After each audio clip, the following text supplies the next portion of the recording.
Okay, g'day and welcome to the Forbidden History Chronicles. Lynn, you'll have sound any second. I always hesitate because I never know what I'm going to say.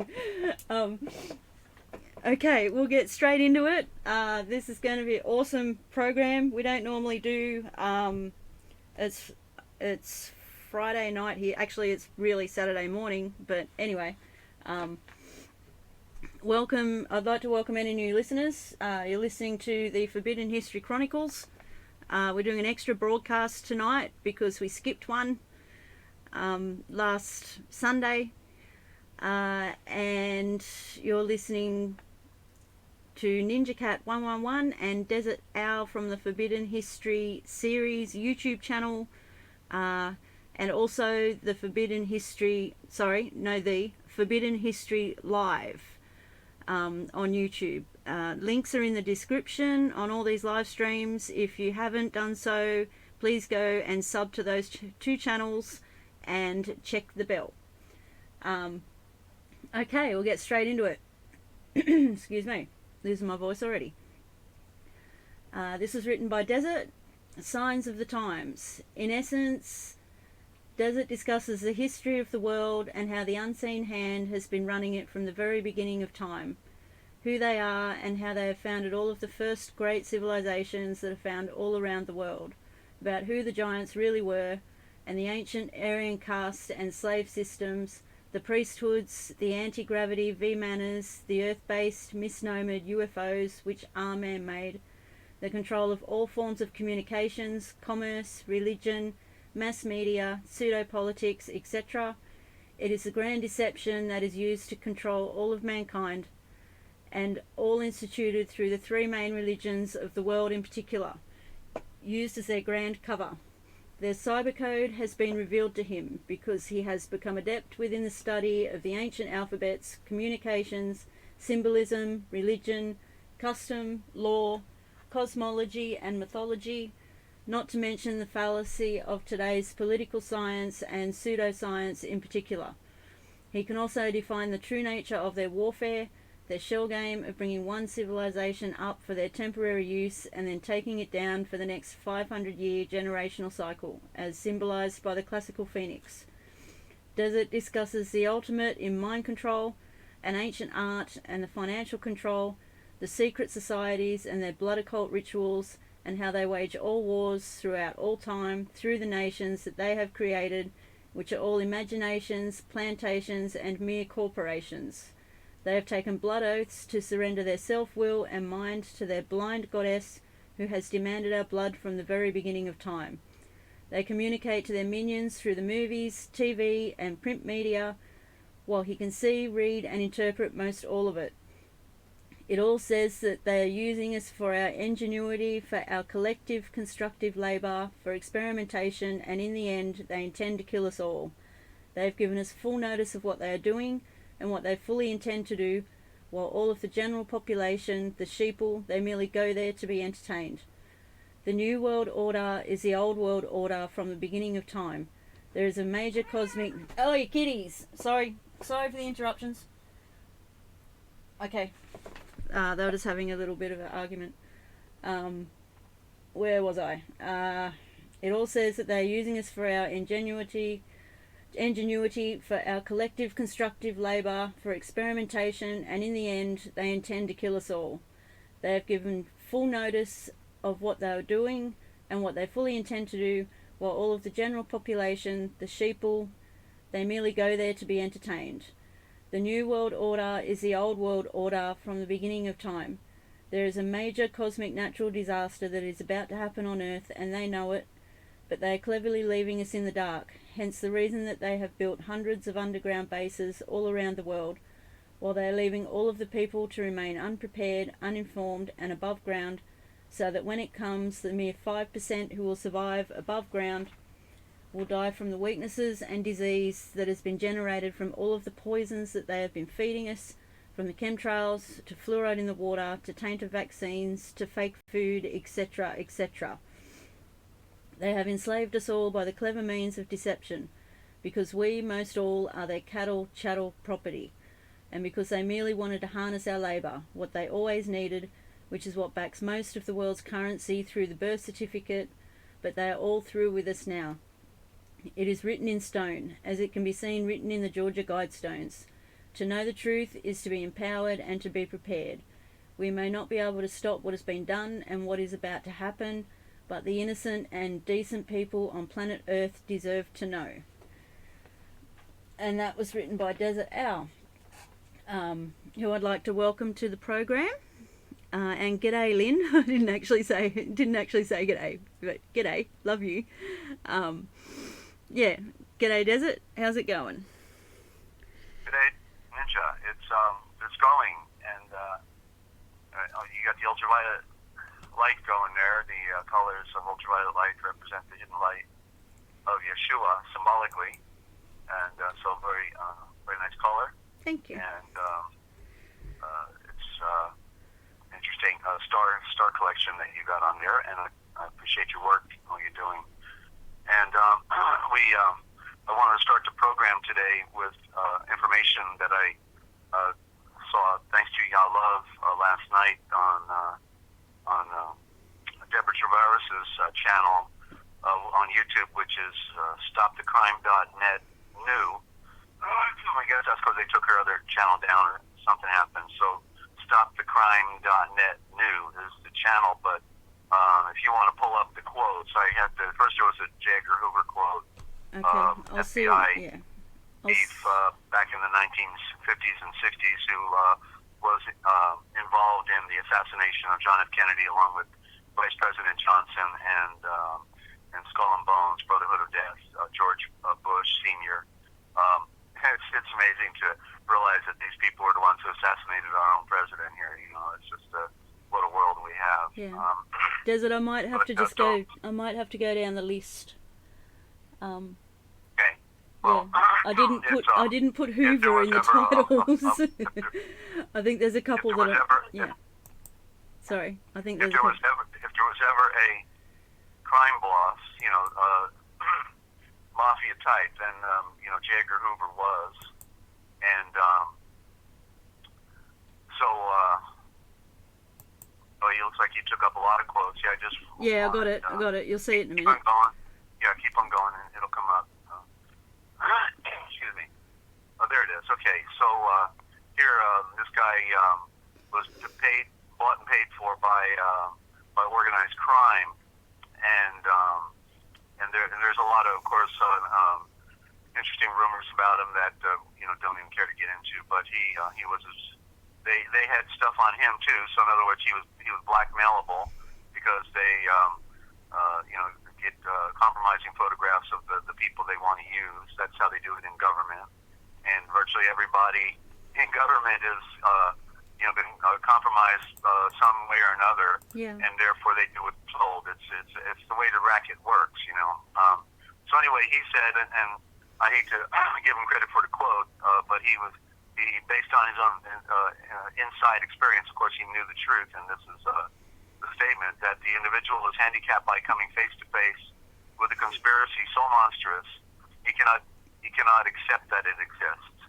The American mind simply has not come to a realization of the dark nature of this evil, which has been introduced into our midst, into the center of all of our lives.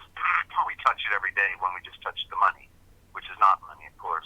It rejects even the assumption that earthly beings could espouse a philosophy which must ultimately destroy all or anything that is good and or decent, you know. And that's the great, you know, aspect of this, that when we talk about the darkness and what it represents, you know, that it goes out of its way to destroy light, and the beauty, excuse me, the beauty within our world of decent people. They murder wholesale, 3,000 plus men and women in the proverbial columns, the Twin Towers, and have a ritual sacrifice on television, and they plan it decades in advance. And of course, all their people are out. You know, all their other people are out. And interesting that the Jews and the Muslims knew that this was going to go down. So there weren't virtually any Jews or Muslims in there unless, they forgot or they, didn't tell them. But, yeah, they all knew. They're talking about, all the stories came out about even the kids at school where Muslim boys were talking in the classroom about it happening, and and of course the Israeli Mossad had a party at the end of the day after they destroyed 3,000 plus lives, not to mention all the people connected with them. I guess if we had family, then we're talking about 50,000 people had their lives disrupted and destroyed because everybody has family, and so it's such a tragedy that our world is in. But this is, of course, the reason we're revealing this type of material is to show the good news being that this is not our world, and to know that's a fact, and then to know that the objective is to identify with our true nature, and then to inspire each other into greatness, into the perfection and decency that it's referring to here, in spite of the fact that they hate our guts and they want to kill us, because they are, and they do. Yeah. And that's the way it's always been. And it stems back to the ancient Aryan Brahmin priesthood that I referred to, who were the cliched fallen watchers, the Vekaresh, the fallen ones, not some invisible creatures with wings on their back.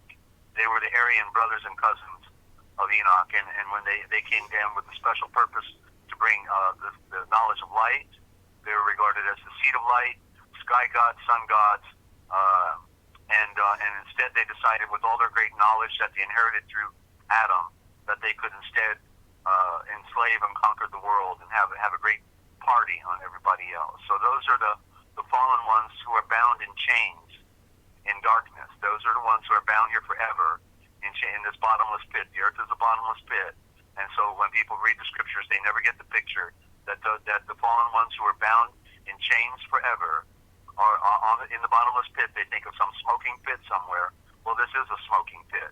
It okay, is. And it's a round pit. A pit is a seed. It's an earth seed, and a geode, and so we have to read things correctly, not the way we have been programmed and propagandized by these psychopathic, very dark-natured criminals. They start when we're little ones. These perverts are the ones managing, the children's programming, like we see classically with Walt Disney, and then in all their graphics we see, male erections and female features of women, and of course you hardly would notice it unless somebody pointed it out, but people have studied it and then they figured it out and showed it. A lot of it's on YouTube. I'm sure it's all being taken down because they don't want this stuff out. They're all, in on this. So here's the next quote. Thank you. Which was another, just Deborah Tavares gets better as she gets older. I've been following her for about over a decade, just like with Dane Wigington, and I don't really need to review this stuff much anymore. It's been such a long journey for me. I've been reviewing this stuff for 30 years. Talked about Project Bluebeam back in 1995 and 96 with my retired intelligence officer, and he was promoting its effects and capabilities and the logistics behind it in some of his writings. But of course he was an insider. He was voice of mission control for 2 years, so go figure. But his friends in the Apollo 5 space capsule were also murdered, burned alive, because they wanted to go public about the tin can fraudulent program of NASA that they knew they couldn't get to the moon. In fact, the day was it Grissom? I think it was Grissom. When they went into Apollo 5, he put a lemon on top of the capsule. When they went in the day, they were burned alive. They put a pure blanket of oxygen on top of them, which would be an insane thing to do. Because then they had it set up so once they clicked a certain button, then a spark would occur and they were immediately burned alive. So, wow. So very tragic legacy we have here, but this is just, it fits the bill of what we're talking about right now. So here we have some quotes. Education. Were you trying to jump in, Ninja? I know I go. No, I'm just agreeing with everything you say. I can see all the connections. This This All right. this is So good. This is education, brilliant. So you know, ed means to remove, and so an editor removes things, as I've been talking on this broadcasting about. And so education, as I said, means not what they've shared with you, but what they have removed from you. And so here it says education planned enslavement through a lack of knowledge, right? So it's what they've removed from the curriculum. So the aim of public education is not to spread enlightenment. And you notice how I've made that transitional thought from education to enlightenment. So that these people, you know, whoever this is, H.L. Mencken, 1880 through 1956, no idea who he is. He died the year I was born. Says the aim of public education is not to spread enlightenment at all. It is simply to reduce as many individuals as possible to the same safe level, to breed and train a standardized citizenry to put down dissent and originality, or we could say free thinking. that's why I found school so boring. There you go. I didn't hear you. I'm sorry. That's why I found school so boring. Nothing there interested me. Fun. Yeah. Learning is supposed to be fun. Exactly. And I hated it. I hated it too. You know, I failed very much because but anyway, to continue here, I don't. Then we see Rockefeller, J.D. Rockefeller, who was really the founder of Standard Oil and the what do you want to say, as a sabotage of all other competition. He didn't like competition, and so he destroyed his competition in many dirty little tricks in the 1800s. So he said, I don't want a nation of thinkers, I want a nation of workers. He certainly knew he was working for the Vatican, probably kissed the Pope's big toe a few times. And then Silent Weapons for Quiet Wars, quote, I had that book back in like 1994 and learned the story about it, how there was a government auction where they sell government equipment, and an IBM typewriter. Somebody bought the IBM typewriter, got it home, and then they found this booklet, like a 30-page booklet, 40, 50-page booklet. I don't remember how big it was, but it was small. And in there it was a subversive blueprint on their theory on how they were taking down America and our world, because there's all the nations are in the same boat. And then, you know, in there they talked about things like, well, we've got to get mom and dad both out of the house and at work so that we can then have their occupationally orphaned children go to preschool and get them at the earliest possible age. So they called it occupationally orphaned children. Desert. Yeah. Wow. I remember. Is this why? Many years ago, there was a lot of talk about get your children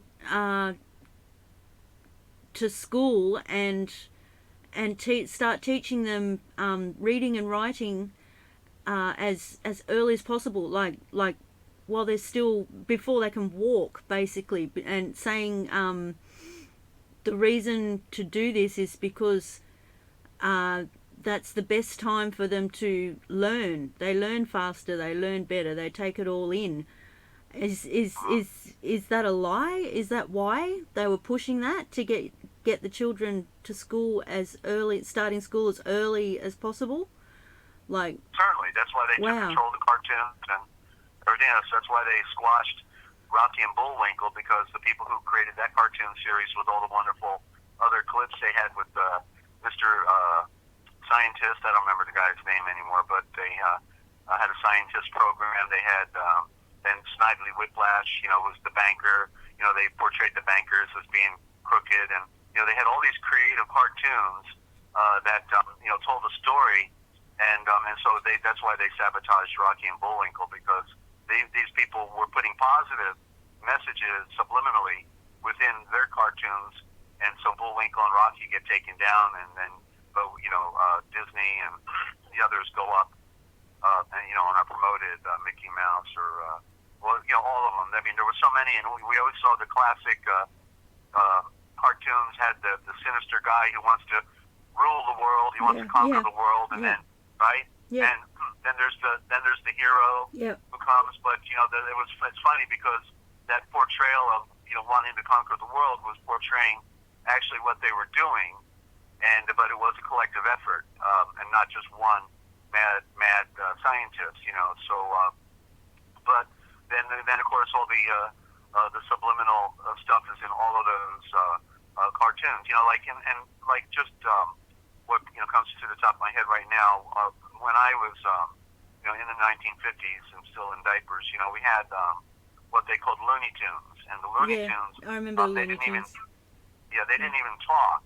It was just they ran out. But right out the gate, I remember that in those Looney Tunes, appropriate name, I guess, because the lunacy was that they could take a 2x4 and smash each other over the head, and then pop yourself back up. You're not really dead. Yeah, and apparently that was funny. These animated creations could kill each other, but then there's no body hurt, and they keep on ticking. They go through a wall. All these crazy portrayals. So you see, the violence was prevalent within Bugs Bunny. The cartoons right out the gate. Yeah. And as the first instance, just like the Three Stooges. How pathetic. To realize these people are slapping each other in the face and kicking each other in the groin or stepping each other's foot. And this is supposed to be comedy. And this comes from the Khazarian Jewish front, the banking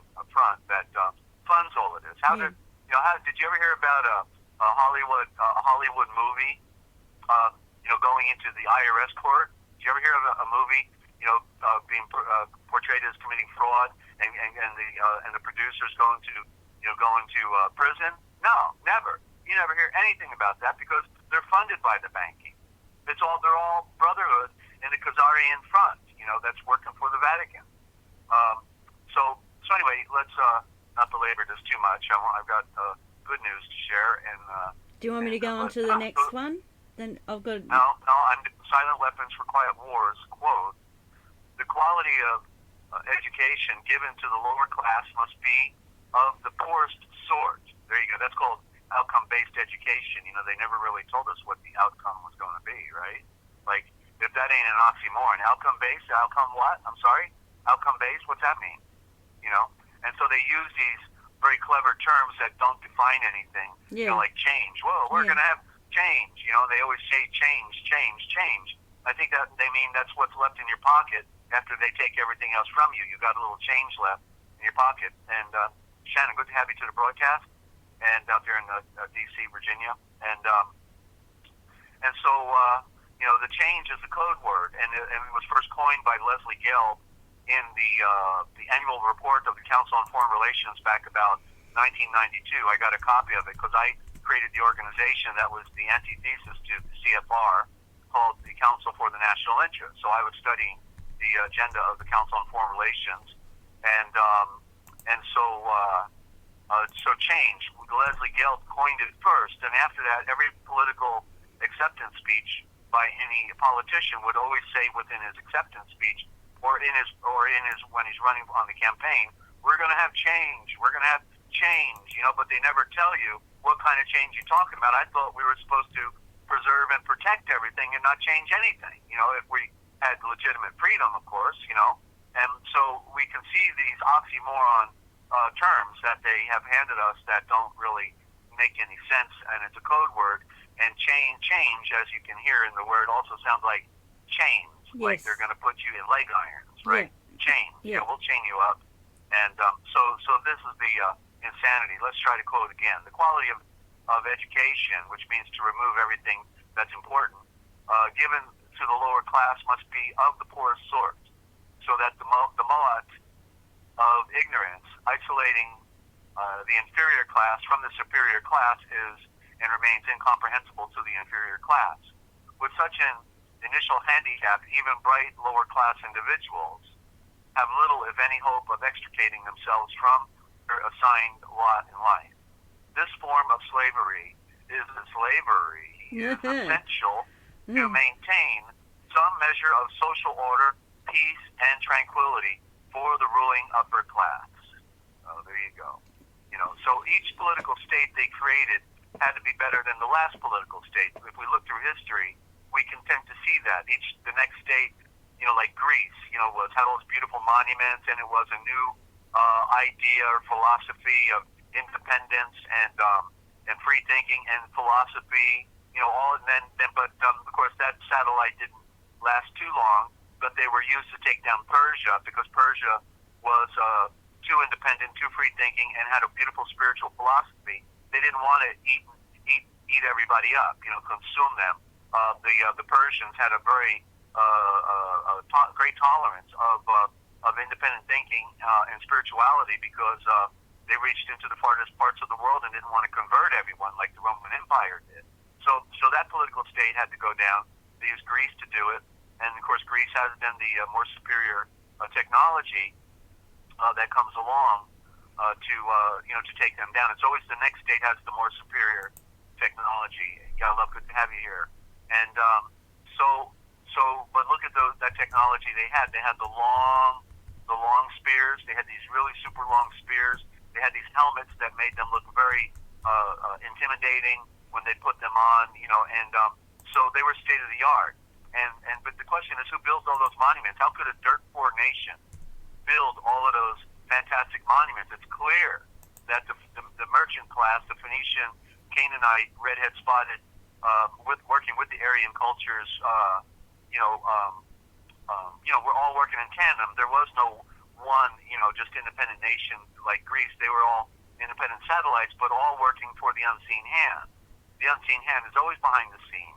We have to see the patterns, and you'll always see that Hindu influence somewhere if you're looking close enough, because the Hindu, Indian, Brahmin, Aryan influence is prevalent throughout this entire story. And we see it now in the White House even today. We see it in the movies when we watch the movies, okay? So, it's just an amazing thing. Go watch this particular, did you put the link on Deborah Tavares' video on the lower section, Ninja? I'll add it to the description as soon as the stream finishes. Okay. I didn't get a chance. Sorry. Yeah. But yeah. Her website is stopthecrime.net new. Their website is stopthecrime.net, and you can also go to find her YouTube channel, stopthecrime.net new. This actually came from yesterday, so I believe it was the 13th, June 13th of 2019. So definitely check it out. It's only 35 minutes. And you can access the channel. Sorry, you can access the channel through the website as well. That's how I had to get to it this morning because the video wouldn't play. Right. So. And you'll see those quotes there, ladies and gentlemen. Okay, so do you want more? Any further comment on your side? No, just wow and agree to everything you've just said. Do you want me to go on with some more? I've got more. You can put up more graphics if you want. Why don't we take a 2-minute break? Let me recharge, and then I'm going to do some words. I've got some words I'm going to open with, and then I got a sample translation. Let me do the translation real first, because to open with a little scripture is a good thing, and it's just one verse in the book of Luke. People can get it out if they want. Luke chapter 6, verse 35 or 36. I'll have to open up the other book, but I'll be just give me 2 minutes, and I'll be right back. Okay? Or you'll be right back. Ooh. Okay. You or me? What? Both. Okay, we'll be right back. I'm just going to put up a couple more shots from the video, and then I'll play a little bit of music, and we'll come back. Okay.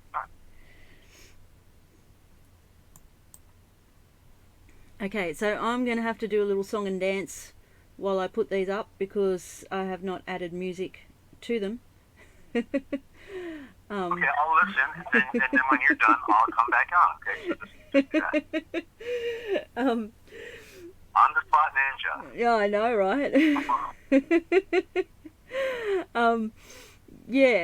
I'll just go through the list, and you can always go back and pause and read them, because there was a couple that I went through really quickly to get to the Hoover one as well, at the start of the presentation. So I'll just show you these ones from the video. And yes, I will put the link in the description. It'll be there from now on with Dane Wigington's link as well. They'll both be there in all the Chronicles live streams from now on. And if I get a chance, I will go back and put them in previous streams as well. Okay, so... Well, I can comment on that war and emergency powers, we are the enemy, real quick, because that when I got into this is when Dr. Eugene Schroeder had just discovered that. Can you back up on that one? Ninja, can you pull back on the emergency powers real quick? I can. And you'll see it in a second. Yeah, because Dr. Eugene Schroeder, he was a veterinarian rancher in southeastern Colorado, one of the finest good old boy gentlemen you ever wanted to meet.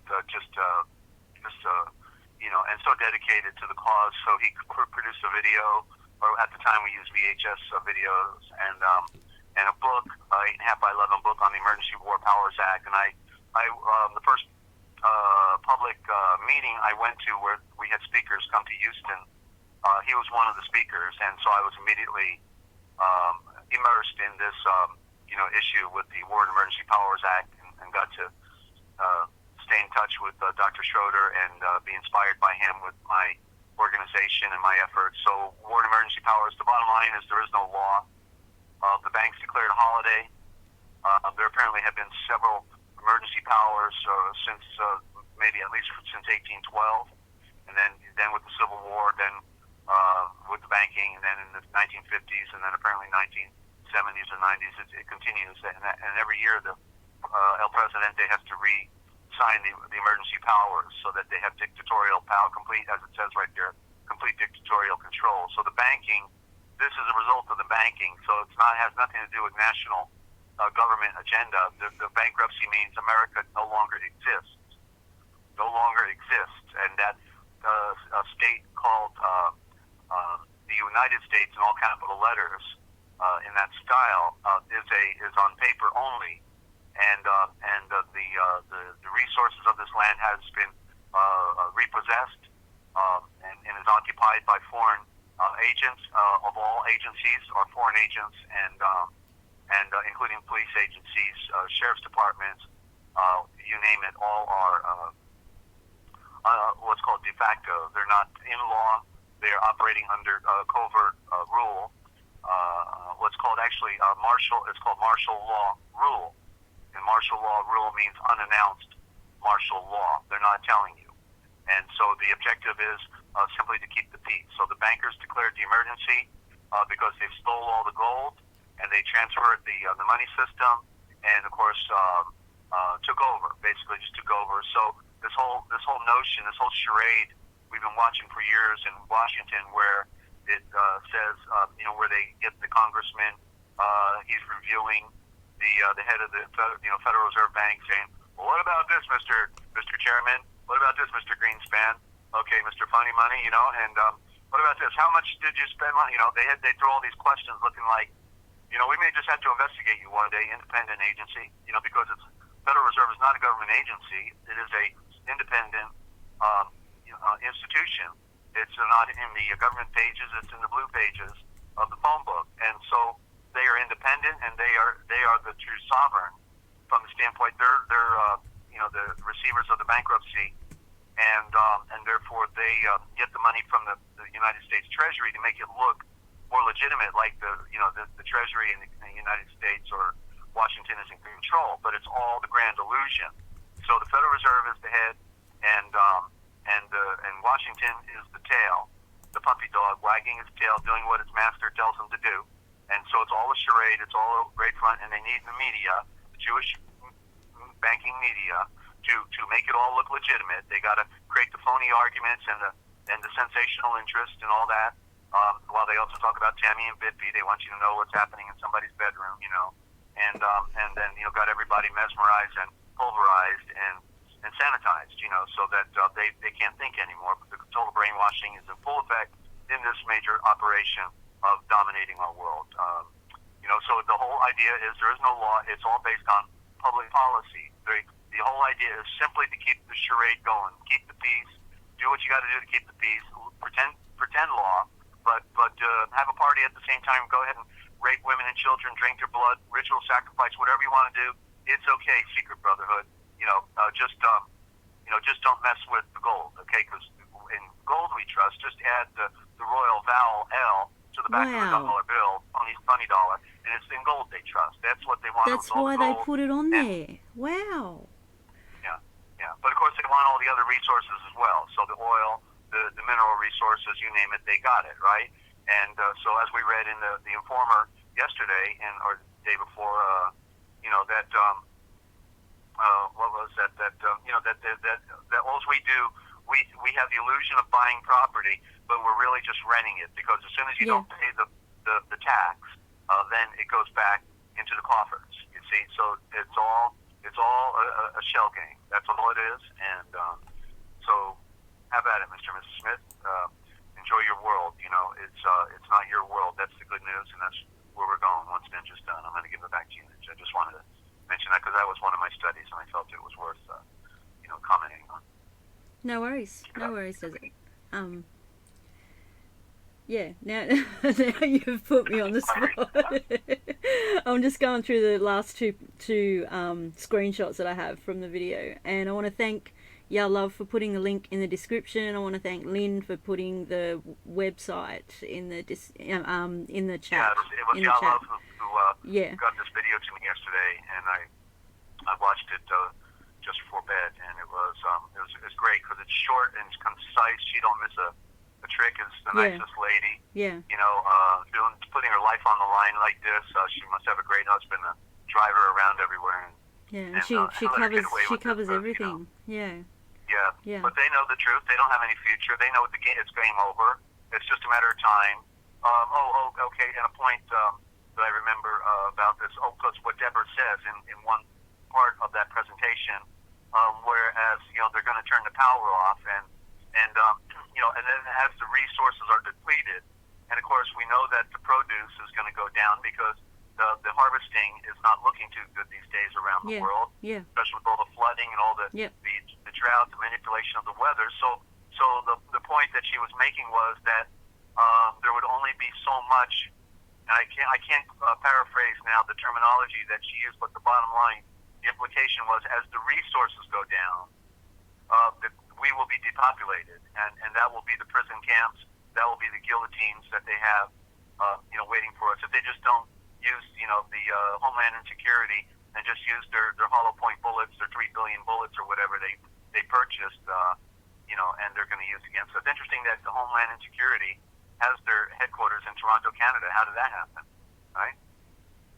Yeah, I was just thinking about the weather warfare, and I probably shouldn't have said those words. Just thinking about that, and the food quality as a result, and what I've been seeing here in Australia, obviously the same thing, but since spring last year, they haven't missed a beat with the recalls. Like they're getting us used to it. Like there's been several egg recalls. There's always a recall on something, and it's always a huge one on food quality, or someone has planted a metallic object like a needle in strawberries. It's either one of those, and it's constant. The latest one a couple of days ago, urgent milk recall. The milk is being sold in Coles supermarkets and several brands. I did put it up on my channel. If you're here in Australia and you haven't heard, please check it out. The milk has a yellow look to it and a metallic taste. That's what caught my attention. And they said something about cleaning product has contaminated it. And yeah, it's just one thing after another. Like, and they're going through all the staple foods. It seems they're going through all the staple foods, and then there's the quality of our fruit and vegetables, and the meat prices are going up as a result from the Queensland floods. So that's Yeah. Yeah. Okay, and I'm going to jump back in now because I feel like I've breaked enough. Unless you need to make any more points. No, I think I'm done. I just wanted to add that little bit. Yeah. Well, they probably figured they had to clean the milk, just to make sure. Yeah.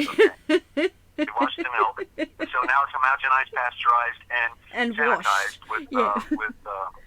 With yellow metallic what stuff. What do you call it? Pine sol, or I don't know. Right. Yeah. I don't know. I want to say hi to Jason and also that way for. I'll say g'day as well. By. Yeah, g'day, guys. Love you. Love you all. Okay. Yeah. Alrighty. So we're gonna get into a little scripture here. I want to give an example of the Aramaic versus the King James. I was reading this morning, and it was rather interesting. So we're in the book of Luke, chapter 6, verse 35, and I'm going to go to the King James first. So, it says, but love your enemies and do good to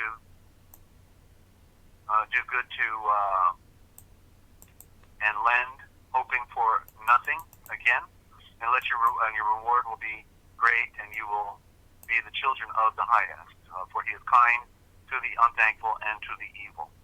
Okay, so here it said, just the first part, to love your enemies and to do good and lend, hoping for nothing in return, or hope for nothing again, and your reward will be great. So what's interesting here in the Aramaic, it says, but love your enemies and do good to them that lend, and do not cut off the hope of anyone. Wow, what a totally different idea, rather than saying, and lend and do not hope for a return, for them to give something back. So it clearly, to not cut off hope for anyone, is a foundational spiritual principle. To say don't ask for whatever you loan them, is also part of that spiritual truth. But more deeply, now what we're seeing in this idea of love your enemies, an enemy may be a strong word because it could imply just people that you've fallen out with as well. But in the extreme, like it says that he lets the sun shine on everybody, so he gives to everybody. That is the great Father of light. And but yet, what he is saying in this regard has a connection as if you should have known these enemies, or these are people that you would possibly know, and to lend to them if they ask you, or you see them in need, or just give them a glass of water if you see them thirsty. And therefore, by virtue of that, you're not cutting them off, and you allow the opening. Hope means opening. You can see it in there, the opening, and that's an abbreviated word, which the original thought for hope is the opening. The door is open of anyone, and your reward will be increased. And what will happen? Your reward will be increased, and you will be the seed of the mother star in the eye of the return, the seed of light, because he is kind to those who are blind, and also to the unthankful, the ungrateful. So it just shows how important it is to compare the different translations, Ninja, because what we're getting in from the Aramaic versus from the Greek. The Greek, they tried their best to destroy all original, and they did. They actually did destroy all original Aramaic, and then they got they changed the alphabet. Basically, is what they did. They changed the alphabet so that nobody could use the original symbols, and they gave them what's called that a strangulo. And as I just pointed out yesterday or the day before, go show me anywhere on a stone monument somewhere the strangulo. You won't find it. The reason is because they invented it during the period of Constantine and the Roman Empire morphing itself into a Christian state, which was still really embracing Mithraism. So they did the switch outs, and so what George Lamsa clearly pointed out, that if you compare, if you compare all the Aramaic versions, they are all in harmony. they are all with the later translations. You know, there are a few that branched off that are not identical, but we're talking about the foundational ones, the most ancient ones, are all in harmony, word for word. Whereas the Greek, all the copies from the earliest periods, many contradictions throughout, showing not a harmony, but what it implies, what it reveals, that it is an attempt to translate from the Aramaic to the Greek, and depending upon which translator it was in the Greek, he gave a different word for a certain Aramaic word. So this is the evidence of the source being from the Aramaic, and so we can't leave any stone unturned when we're wanting to see and read it for ourselves. You know, because I don't want the corrupted version if I can get the purest version, and that is the the objective here. So this really something like that, just that one little line has so much significance for our behavior in regard to how we should view others, and wanting to, as it says, you don't cut off the connections, and we don't just like Yeshua when he came here, he says, I don't condemn. I didn't come here to condemn anybody. I came here to save. And so, why should he condemn when the truth was that we were already condemned? We're already condemned. We're in the fall. Yeah. So what we got left? We're already dead. What we need is to rise from the death of this existence in the grand deception and illusion of darkness. Right. Yes. Exactly. Does it? All right.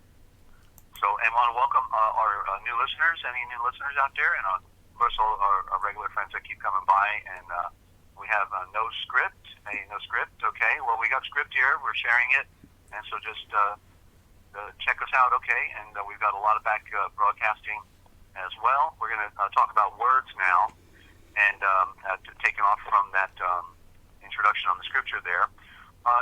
One of the ways they've done it, the very clever way. It's an amazing thing. Like the word, what they call the Sea of Galilee was also known as the Sea of Tiberias, and Galilee would be, without getting my dictionary out right now, I perceive that it is the Greek and the Roman influences the Sea of Tiberias, but originally it was the Sea of Genocide. Genocide, I think, it's mispronounced as Gennesaret, like that, but it's Genocide, and what it means is the garden, the garden of light that came down. That's the original, and that. Genocide? And that. Yeah. I'm sorry. I'm just trying to get pronunciations right. If I say it a couple of times, then it sinks in a bit more. Yeah. The corrupted form of it would be Gennesaret, but it'd be more correctly Genocide. You see, and so there's the royal eye for the Aisha. The ray is the ray of light. The gain now Saray. I have to, again, when things have been corrupted, seeing it on paper helps and everything, and I'm doing it off the top of my head, with my eyes closed, trying to remember. But but it implies that there was an original name of this lake being Gennesaret. I got my Judaic dictionary in there. That's where I discovered it first, more clearly, because I saw it in the Judaic dictionary. It was mentioning the original name, and well, there here you hear the word Nazaré in there, Gal Nazaré, the Gal Neja. Is that it's that what came down. I hear Aisha as well. I hear Aisha. Well, this is where it began for the Aryan race and the sons of Adam, and including and from here they branched out into Mesopotamia. This was known as the Fertile Crescent. But I don't want to digress from where I'm going here. I'm trying to point out that by what they've done in our scriptures is they've gone from Aramaic, and what we called Hebrew was strictly verbal accent that was a little different than maybe Chaldee or other, what they spoke in Egypt or Sumer. They were all different dialects of Aramaic, but they were all Aramaic, and so when we're calling it Hebrew, they still use the original alphabet that we then find today in our modern, on our driver's license, what's called the Phoenician alphabet. So this Hebrew, funny-looking Hebrew that we see today in script, came out of Babylon. And so it clearly identifies the culture that was already antithetical to the original Israel. They were a pseudo-Israel, and therefore this identifies them. And now we see them today in Kabbalism and the Yiddish, banking culture, the Khazarians. They're controlling the baby of this narrative that somehow they're a chosen people and are better than everybody else. They're really following the Babylonian Talmud. The Bible, what we call Bible, is the Bib El. The Bib is the covering that you put on a baby, and it's their front. They just give lip service to the 5 books of Moses, the Mosaic Law, what they falsely called Torah, because Torah came out of Babylon at the same time the Talmud came out, and Torah means attack. It means a bull, and they're full of it. They give us the papal bull for all these last 2,000 years, and so people have to be able to see. The bull also came out of Babylon, of course. So, and they tried to make the bull in the wilderness, and they paid a price for that as well. So, and they call it a calf because they didn't want us to get the picture about the bull. They're very good, at this game. And so what they do, of course, is then they change from Aramaic words into Greek words, and or even Roman influence. Then like Judea, versus Judah, or which would be more correctly Judah, which would be more correctly Yusa. You see, going back. So the pattern going back. There's like 5 words you got to go through to get back to the more primitive and the original. And so the game with the lake, the same game with the rulers, like we hear about Herod, and and he's called the Idumean, and we've never heard the word before, and so we think, gee, he must be a communist or something. I don't know, but Idumean, I don't like the word. That's the way the influence comes down. But then if we look at it closely, then we realize it's just another. See, they changed the E. It shouldn't be in Idumean. It should be in Edomian. In other words, he's from what we call in our Old Testament Edom. You see? So, in other words, he's of the offspring and legacy of Esau, who's correctly a Shayal. A Shayal, meaning the royal eye that goes round, because he was the hunter. And then he ultimately kills Nimrod, and he gets the cloak of Adam, of the first father of the Aryan race, kills Nimrod, who stole it from Cush, and then ultimately, so when he crosses the river east of Jordan to get away from Jacob, because there wasn't enough room for both of them, and Jacob had the baruchim, the blessing. Therefore, so what Esau, Yal, does is he names his plot of land where we see Petra today, and the carvings within all the monuments of the mountain for 5 miles on both directions. The treasury and all those other wonderful carvings into the rock walls. That was called Petra today. It was Edom, but correctly it's Adam. Why would he call it Adam? Because, well, he lost his birthright. He sold his birthright, but then he acquires the garment of Adam from Nimrod after he kills Nimrod, and so he's the great hunter also. Nimrod's a great hunter, so is Esau, Eshayal, and so he takes his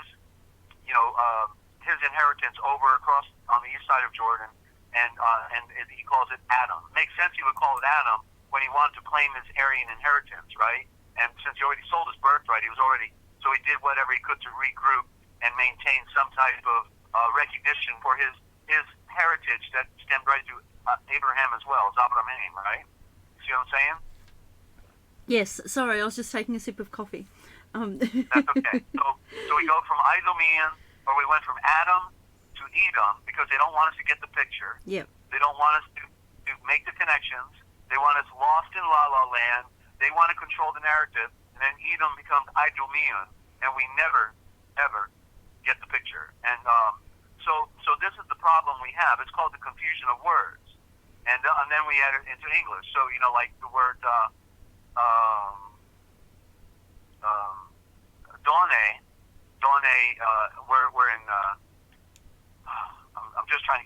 examples because this is crucial to have everything open up to you. If you know the game, how the game is played, you don't need me anymore to tell you this stuff.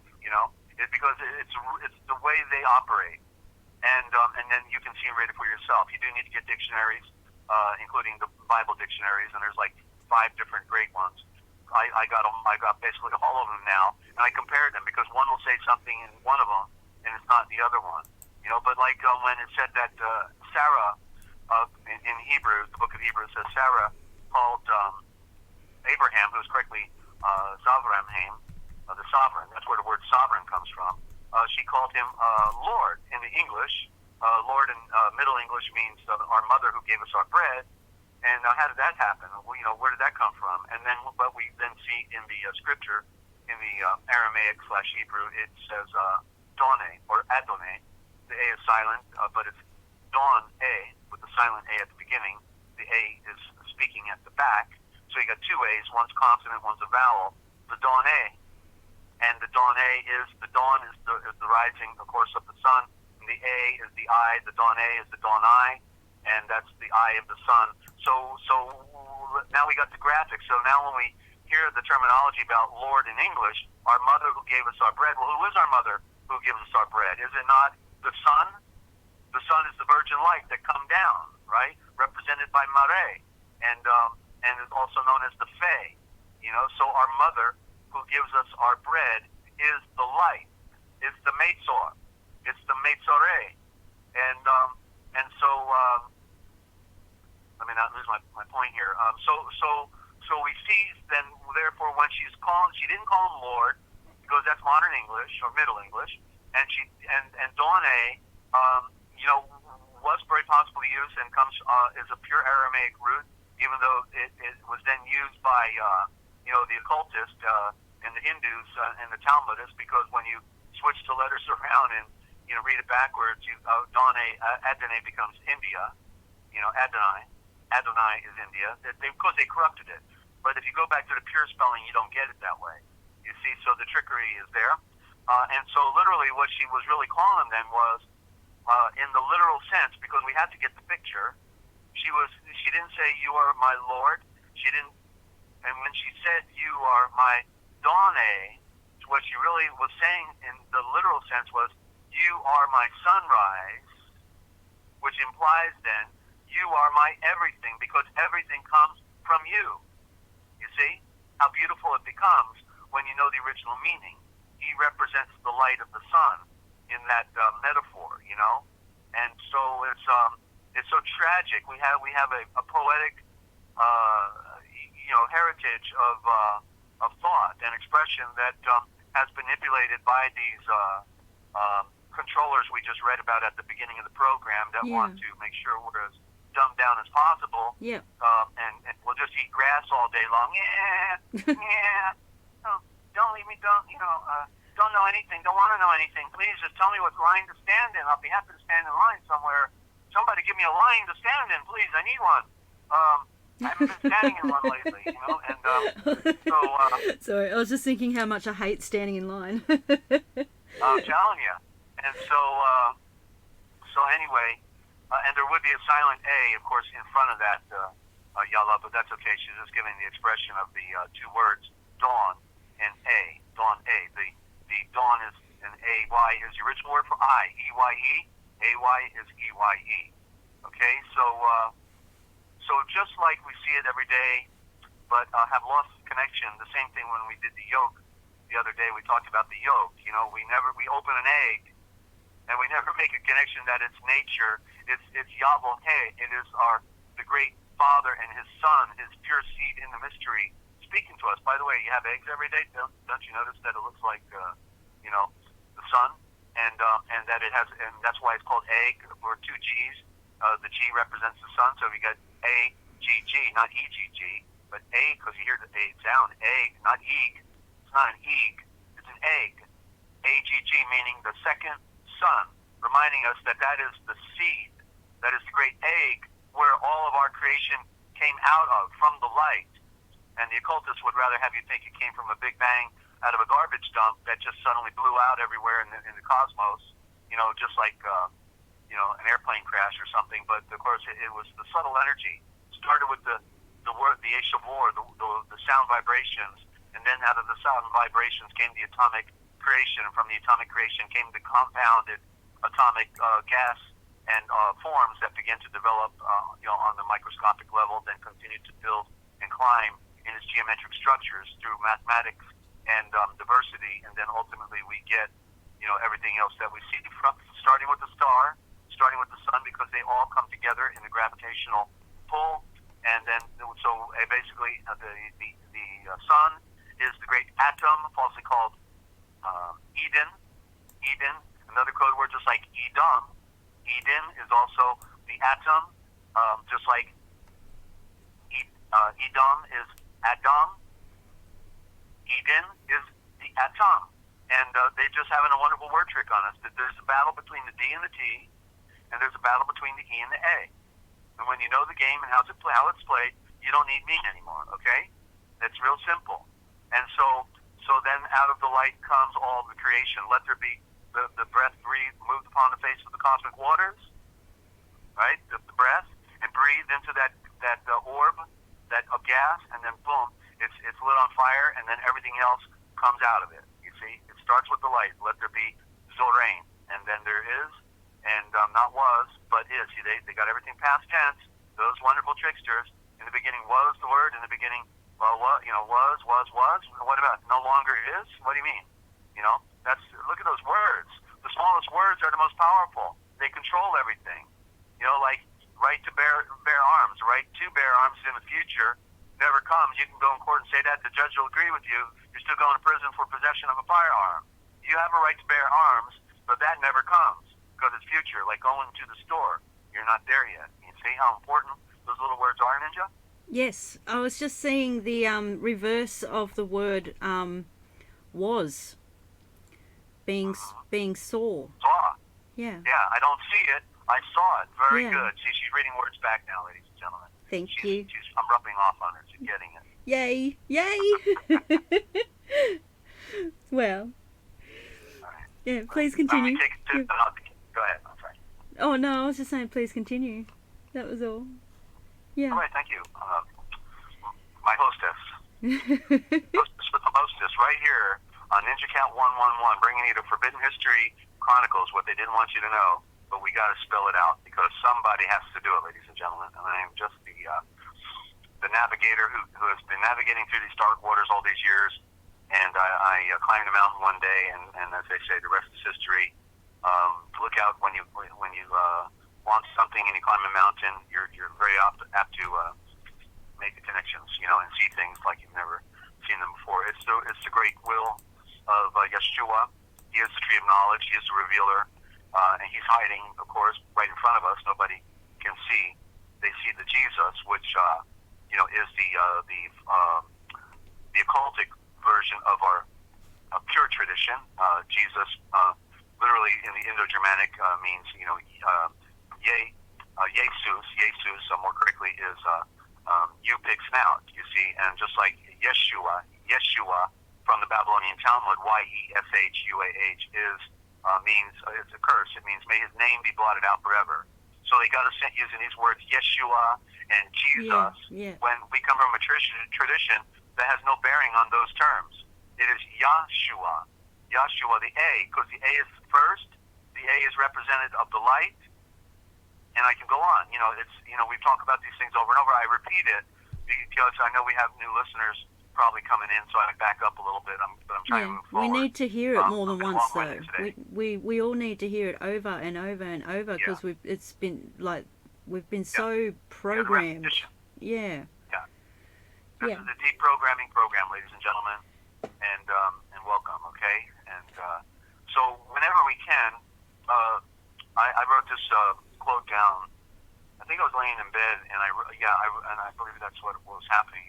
Because I can see I was scribbling here, and I thought this was. I knew I'd forget it if I waited till the morning, so I just wrote it in the dark. But basically, because this issue of perfection is a big one, because they brainwashed us into thinking that perfection in our soul and in our psyche, in our consciousness, and in our action does not exist.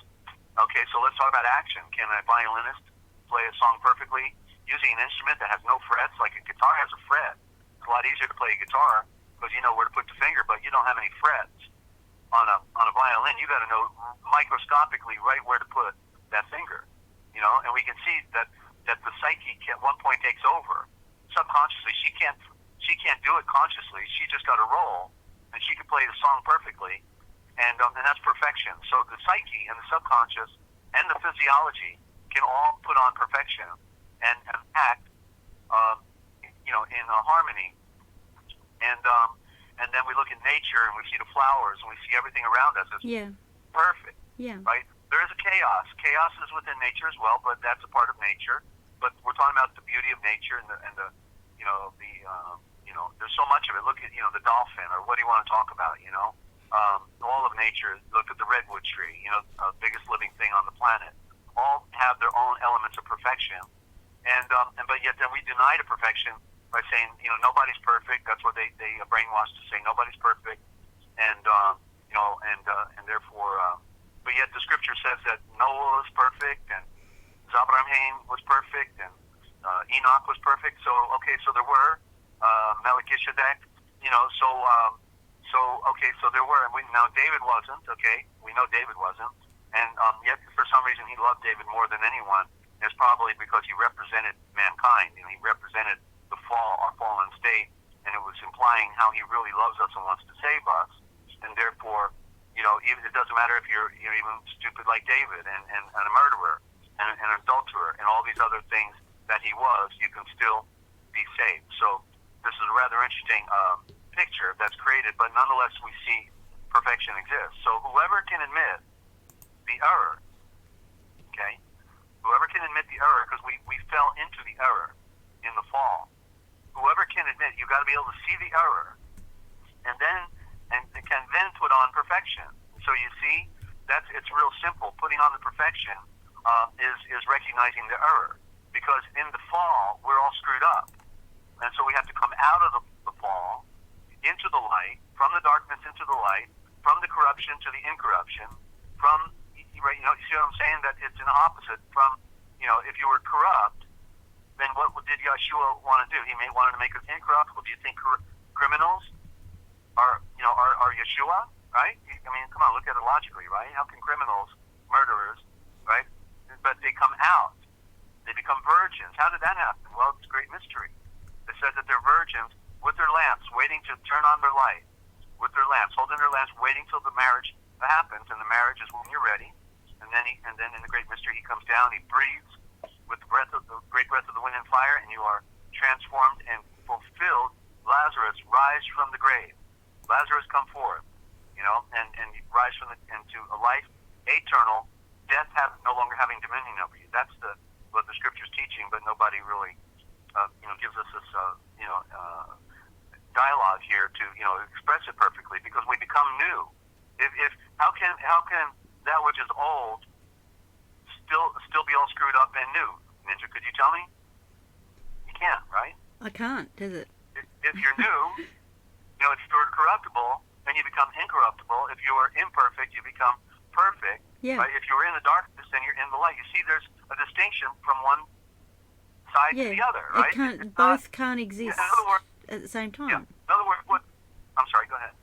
I was just thinking both can't really exist at the same time. If you right. Well, what we have is a cause, something that was a cause and effect, that then became a cause without an effect. Whereas, you know, the good sinners in the world, you know, then one day they got religion, but of course they didn't really want to give up the things that they were doing in the world, and so they said, oh no, it's okay because I'm forgiven now. You see, so in other words, now it's a cause without an effect. I can go ahead and lie, cheat, steal, do whatever I want to do, but it's okay because I'm saved now because I've got religion.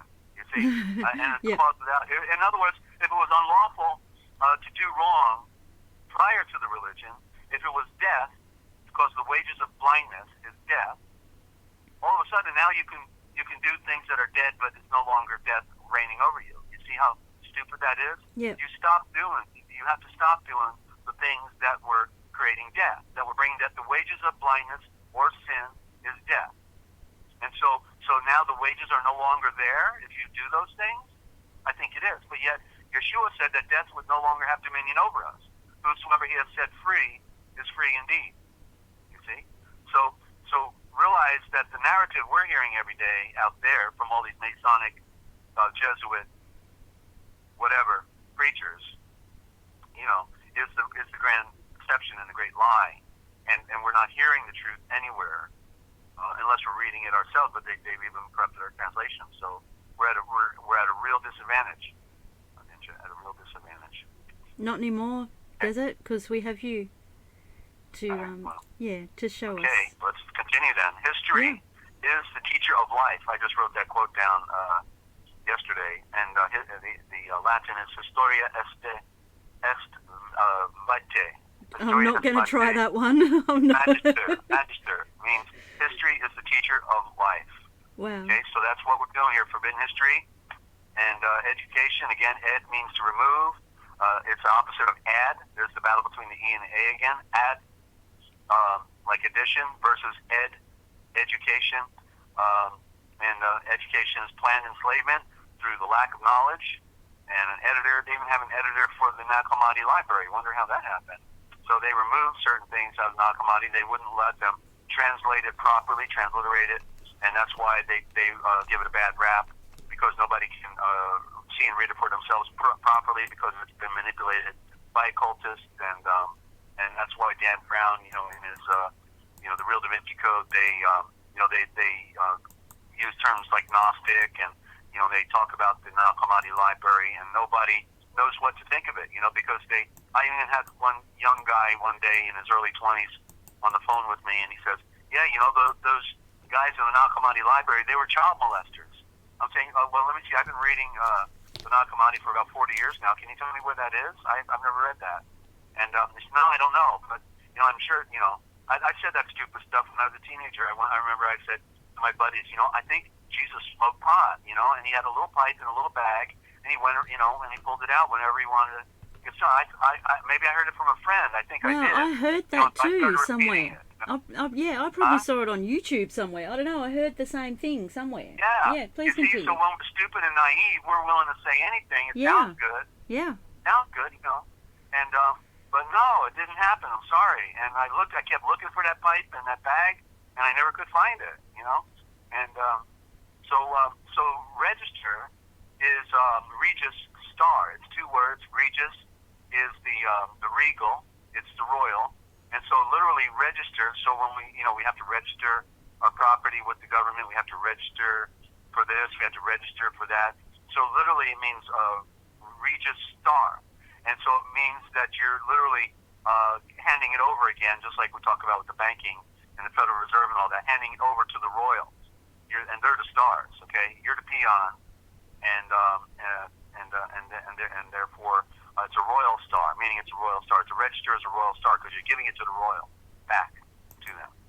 And an egg, I talked about the egg, and it means the eye of gold, and also the second sun. So egg literally also means the eye of gold. Carpenter is also Nalgesha because it's a naga. It means it's a serpent. It means it's a wood twister. So just like Nalgesha means also a wise man, it also is the same word they use for carpenter. One word used for many different ideas in the original thought. So I'm just throwing that out there. And of course, Adam was regarded as the Nalgeshator, not the serpent. He was the Nalgeshator, meaning that he was the royal eye that came down from the light. When we talked about that, I think yesterday or the day before, and with the knowledge of the star fire, the power, so that's where the word prophet came from, the Nalgeshator, and there's the word navigator. He's the star navigator. He was the one who was up there naming everything while Yeshua was making everything, and so he came down with all the knowledge of mathematics, of how everything was made, of selective breeding, navigating by the stars, being able to predict an eclipse, how they made all the great pyramid civilizations around the world. It's a mind blower, right? Yes. Sorry, I'm just wow. Just wowing. Okay. Check in the mail, Ninja. Okay, don't worry. It'll arrive one day. That was fun. Okay. Hey, Sean. Hey, Sean is a. You know what? I think I need to take a break. So why don't we do that? Let's take a break and okay. We'll come back. I think I'll. That was enough on words. We get back. We'll get into the dictionary of all scriptures and myths, and then we'll do Forbidden History of America. Another chapter, and then I'll tell them where else we'll go. And if anybody wants to call in, give them that information, okay? And I'll be back in about 5 minutes, okay? Okay. Is that okay with you, Bob? All good. All right. All right. Yeah. No worries. Exactly. That's right. The wonderful world, Mrs. Ninja, isn't it? It is. Yeah, it's great. It's great. Yep. Okay. We will be back right after the break. I will just give out this information first. We do welcome live callers on the program. Desert's number is 608-566-7295. That's 608-566-7295. +1, add a +1 at the start if you're international. We're very high tech here. I can't actually do a group call on my phone. So if you want to call in, just text Desert so he can call you, and that's how we do the group calls. We've done it, it's worked before, so yeah. Or you can Skype him at Free America Radio, all one word. That's Free America Radio. We welcome any comments or questions, or if you just want to call in and say g'day. And Desert's also available for interviews, and you're welcome to call him with questions outside of the program as well. Also, please get your PDFs so that you can follow along and comprehend what we're talking about here. Desert is the author of the Real Da Vinci Code Etymological Dictionary. It's brilliant. And there's also a sample of the original gospel with a more up-to-date version of the dictionary attached, and also a PDF of the Book of Wisdom, which is also a brilliant read. All the information, all the contact details are in the description.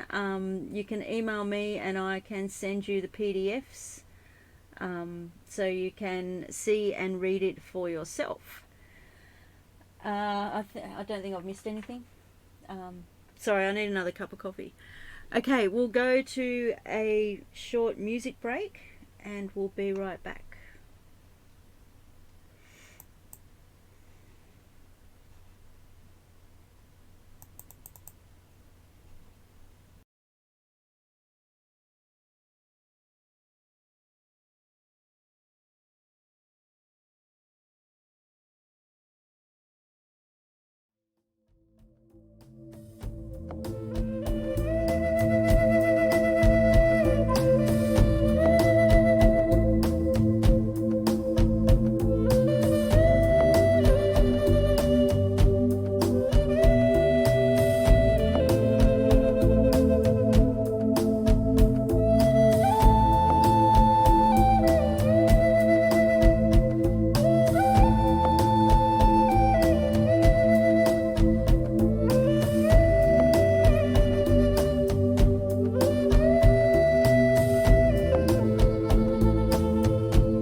Okay, welcome back to the Forbidden History Chronicles.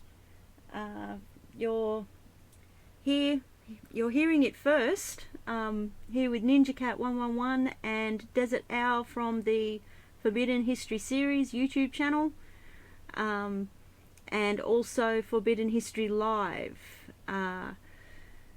There is, please subscribe and hit the bell on both channels. Go back to, on the Forbidden History Series, go back to June 21st last year, 2018, and listen from the start. It's a wonderful program. It will help you get the picture. Beautiful reads from Desert and Ya Love in original thought, and everything you need to know is on for the Forbidden History Series, and there's even more to come on Forbidden History Live, which is being promoted on the screen right now. 9:30 Eastern Standard Time US, 9:30 AM is the next program. I'm just trying to think time zones. I'm a day ahead. That would be Saturday morning. Okay. Saturday after sunrise. I apologize for saying morning. So please subscribe and check the bell. It's amazing. It's an awesome program. And you will not hear it anywhere else. So I'm just going to do a little song and a dance while we wait for Desert. You don't have to dance if you don't want to. I'm back. Okay, that's good to know. Right. Welcome back, Desert. Thank you. No worries. I'm going through the dictionaries of scriptures and myths, and in here we have interesting term. I don't know this term, Khabit, Khabit, or shadow, and the terminology that was used in the latter part of this definition just really was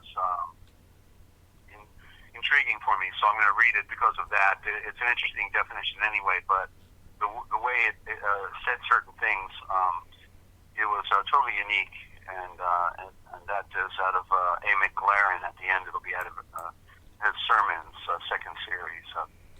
But anyway, so let's see what this Khabit, or shadow, is about. The symbol of the casual body, which, and of course, shadow would then imply symbolism. What does this shadow symbolize if we hear these terms being used? The symbol of the casual body, which develops by means of the aspirations and expressions and experiences of the lower self.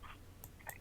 So the Khabit, and maybe, and the B is a corruption, so it'd be more correctly like kavat.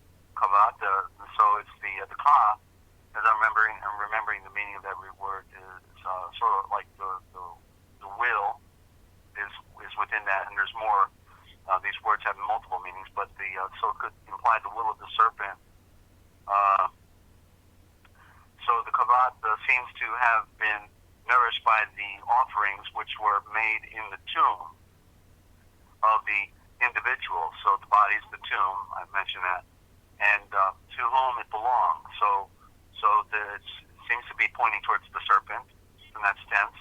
So the kavat seems to have been nourished by the offerings which were made in the tomb of the individual, said person rearrange the letters, you get serpent, because serpent has no T on it. It's serpent. The T is merely a silent added to the word, but it's sharpan. Sharfan, correctly, most primitive. To whom it belonged. In chapter 42, the deceased is made to say, "Oh, keep not captive my soul. Oh, keep not ward over my shadow, but let a way be opened for my soul and for my shadow, and let them see the great God in the shrine on the day of the judgment of the souls." and that's from Budge, who was foremost expert on translating hieroglyphics on the Book of the Dead. So this just shows how our tradition of what we call Christianity is a parallel to that in Maitzar. It's a duality, and they're following they're the counterfeit, and that's why when they borrowing the gold symbolized borrowing their mythology, because they had the counterfeit that came first, and then Israel was coming, and so all the symbolism within Maitzar, the same symbol.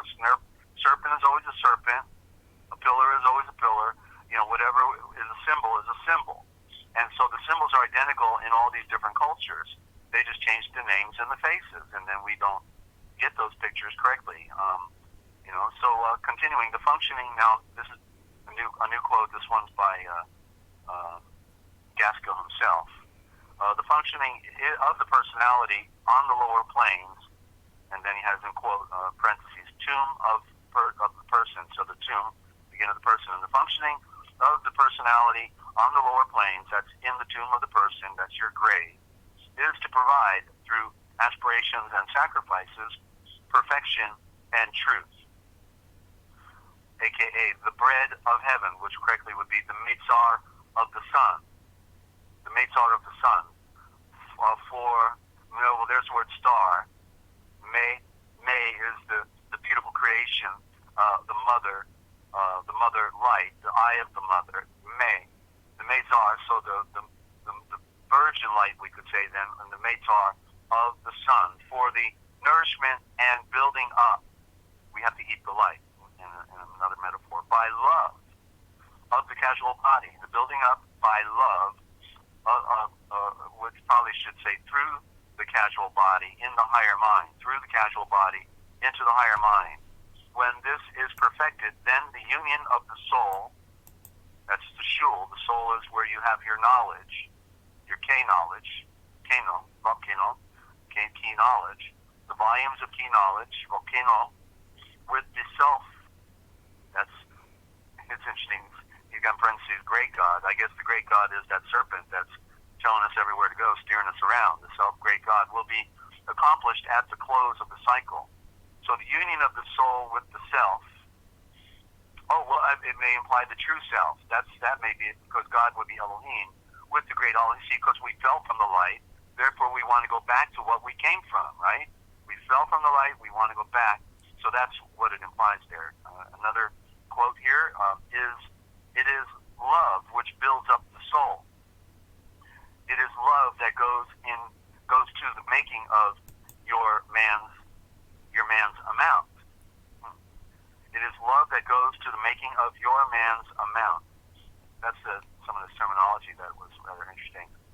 It is love which fabricates your inward spiritual body, in which you will continue to express yourself when the outer mortal body will have been slipped. I think that means slipped into the grave. Slipped off, maybe. E.W. Lewis, Christ, Commentaries, April 23rd, 1913. Another quote, religion is a harmony with God. That harmony is produced by love. Religion is a harmony with Yahweh, correctly. That harmony is produced by love. That love is produced by the victory of light, faith. To be religious, we must be like the great Dul of Haim, that is, or Yahweh, who is the great Dul of Haim, not God, God being the pagan term for Pope. So let's try this again. To the religious, we must be like the great Dul of Haim, who to be like him, we must love him. And that to love him, we must be sure that he loves us. And it is not true that the victory of light or faith must precede our love to the great Dul of Haim. It is not true that faith must precede our love for the great Dul of Haim.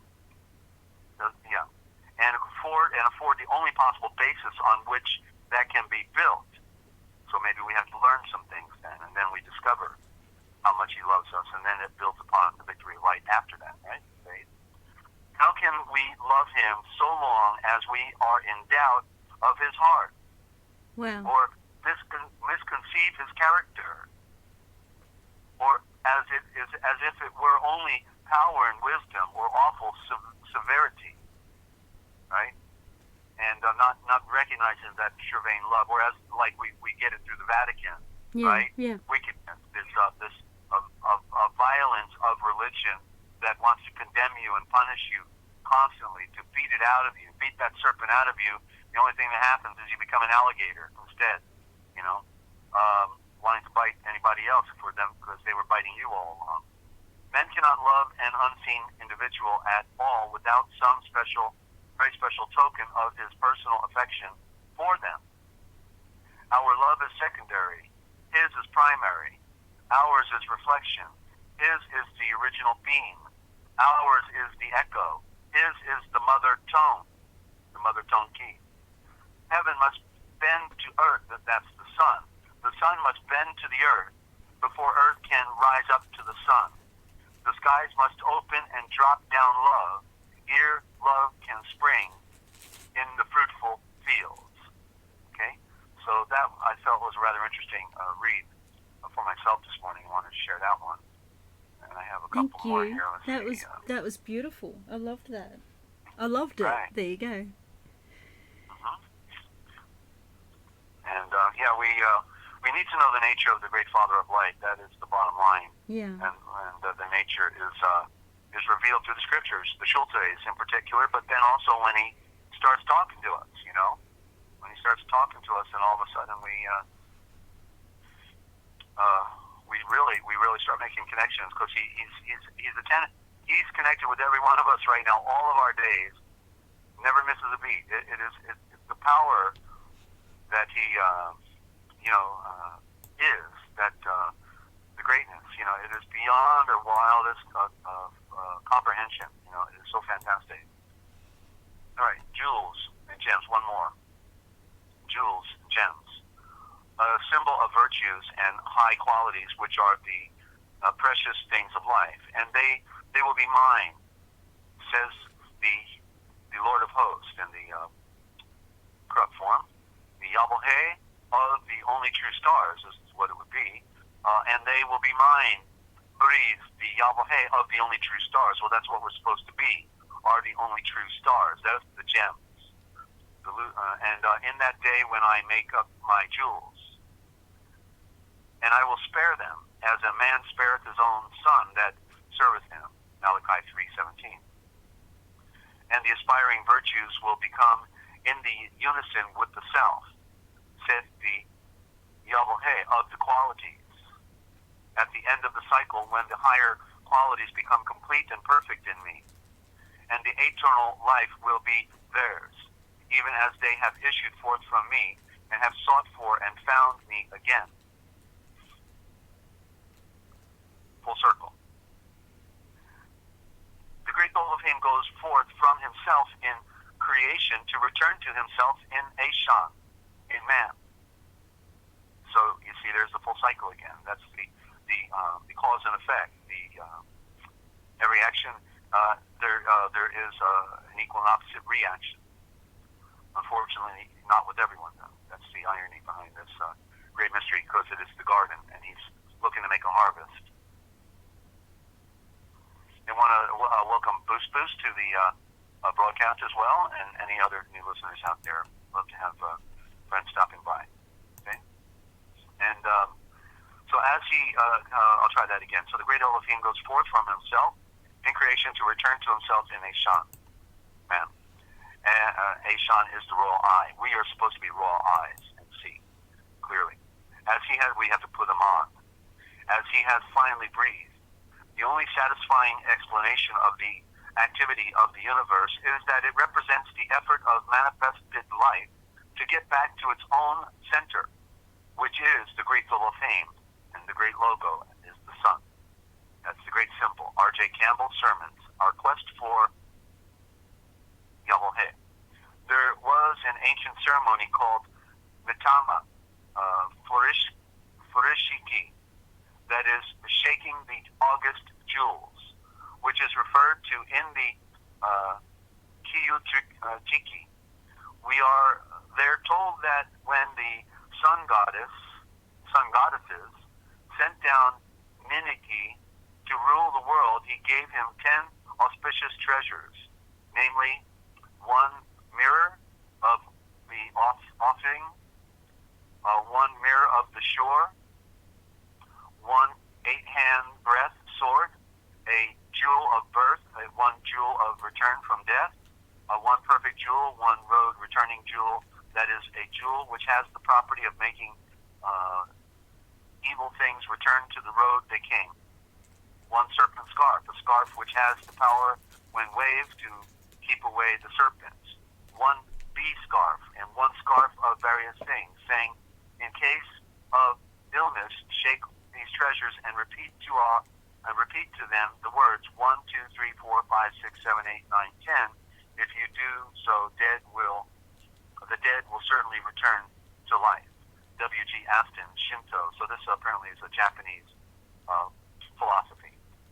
Not promoting it. We're just reading it to see what other people think. How other traditions communicate their spiritual traditions. Because very often there's a direct parallel within ours as well, and that's why reading these ancient, and not to mention, but it's also to appreciate the problems we have in spirituality, and but more so, I find in these connections that are going on, showing like with the pyramid civilizations around the world, they were all connected. There was a one world order, and they right out the gate were building pyramid civilizations and their temples, and including the anti-gravity vimanas, flying around the world, landing on top of the temples. How do they make these giant monuments? Well, this is the legacy that we're talking about here, ladies and gentlemen. The ancient Aryan watchers, the Vekoresh, they were, the offspring of Adam. Adam was the most illuminated of all on earth. We're not including Yeshua, because Yeshua is the most illuminated within the universe and the one who made all things. But Adam then was the most illuminated of all men on earth, until Yeshua came to save mankind, of course, because Adam couldn't do it. And he came with the knowledge of our origin, and he was supposed to bring truth to mankind, but his offspring, first of all, he wanted to get it on with Keva, and therefore already fell, because he was enticed and didn't do it by permission. And Lamsa does a wonderful little dissertation on that. I'll try to find that and go back into it another day. But there's a lot that's going on within our ancient past and within our tradition that is not being properly propagated. The lies come first, and we sift through the lies, and we can get to the truth, ladies and gentlemen. And respect and not being afraid to hear something we've not heard before is key to opening. Prejudice means prejudgment, and to prejudge something before you've heard it is also a failure of man. When the self, the Ninigi, descended through the Budhe, that's the sun goddess. The Budhe is correctly the Vav, the Vathe. The Vathe, there's the Vav, there's the Vav, the V right there, and that's what the sun goddess represents, is the virgin light, no different than Mary, no different than the Fae. So it's just, again, checking out these other scriptures, because there's a lot of them in here strictly are geared towards the our Christian tradition, but I very often will read another one just to see where they're going. To be incarnated, so the Budhe, the sun goddess, the female aspect, it also represents the male, the son of light, the seed of light. To be incarnated and rule the soul, he was possessed with the treasures of the higher planes, which should enable him to overcome the temptations and limitations of the lower life and rise victorious in his return at the end. Well, that's what we all want, I think. The Buddhic nature endows the incarnate Great Elohim with 10 precious attributes. 1, the casual body. 2, the astral mental body. 3, the sword of the spirit, the expression of truth or spiritual force which dispels ignorance. Nothing wrong with that. 4, faith in the divine. 5, love of the ideal. 6, aspiration towards the highest. 7, steadfastness to the perfection and truth. 8, love of the inner wisdom as opposed to the outer desires of sensation. 9, industry to acquire knowledge. 10, intellectual faculties. In case of the soul's sickness, all the attributes are to be brought into harmonious concert, reciting the numbers, so that they together shall effectively cure the soul. When the harmony is perfect, then the dead in Christ will rise to life eternal. So when the dead in Christ, when the harmony is perfect, there you go. Got to have that perfection. Yeah. Then the dead in the Moeshiach Christ will rise to life eternal in a day without end. And so there you go. That's the Dictionary on Scriptures and Myths from around the world. And I'm just grateful they have so many that are pertaining to our Christian tradition. Just like here coming up in two more definitions. And there's a whole like 2.5 pages on Job. So that'll be coming up next month probably, because I go through each letter of the alphabet every day. And so within a month we'll be back here, and I'll do Job, and it's called Job, the Perfect Man. So stand by for that broadcast, ladies and gentlemen. And here we go. Okay, so now we're in the segment of the Forbidden History of America, and it's the same boat that we're all in, really. What happened here in America happened on the same timelines and by the same craft of that's running our world. The craftiness of these people. They're in the craft and they are crafty. They even ride on the craft throughout time. And so your banking system switched out in 1933 and thereabouts. Ninja, and same with South Africa, England, Canada. All the Christian quote unquote nations. We're being run by the cultists, so let's stop pretending that's stupid Christianity now, ladies and gentlemen, and get on just drinking some more blood and having some ritual sacrifices. The party is on. Albert Pike, where you been? When they said in their book Morals and Dogma that they intend, they got, that's the handbook, they got it right in there. How nice that the enemy tells us what they're thinking, that they intend to destroy all of Christianity, and it will culminate with the Third World War. And Islam would be used, of course, to throw down the hatchet, Yes. Sorry, I thought you were going to keep going. My jaw is on the floor. My jaw's on the floor. Yeah. As per usual. Head on the chopping block or what? Yeah, probably. Yeah. One day. Yeah. Don't mess up my nice shirt, okay? When you do it, then here you go. Yeah. We gotta. As you know, we have to have a little humor at times. Yes, we do. It's that commentary of our world.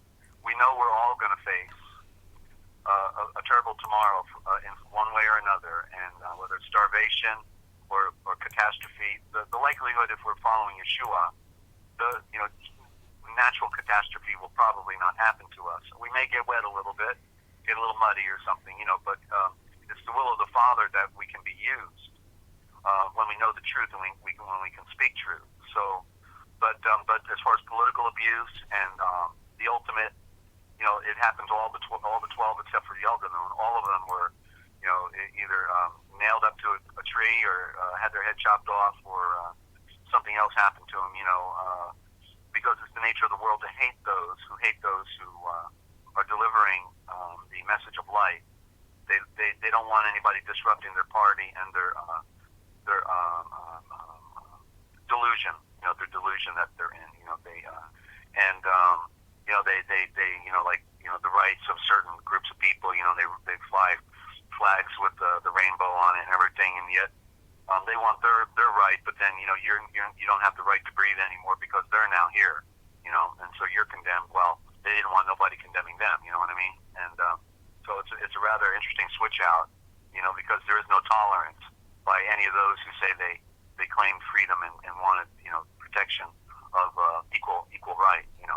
I like the difference between equal right under common law in the original founding of America, even though it was a good show, it was a good pretense, that everybody was equally protected under the law. And I know there's a problem with that slavery thing, and that's an exception for the for the African, because they were not regarded equally as white people. We could put it that way, and therefore that's another story. But I'm talking about the common law in the sense that we all, in other words, it's wrong to hit somebody. It's wrong to steal something. It's wrong to breach a contract. And so your word is your bond.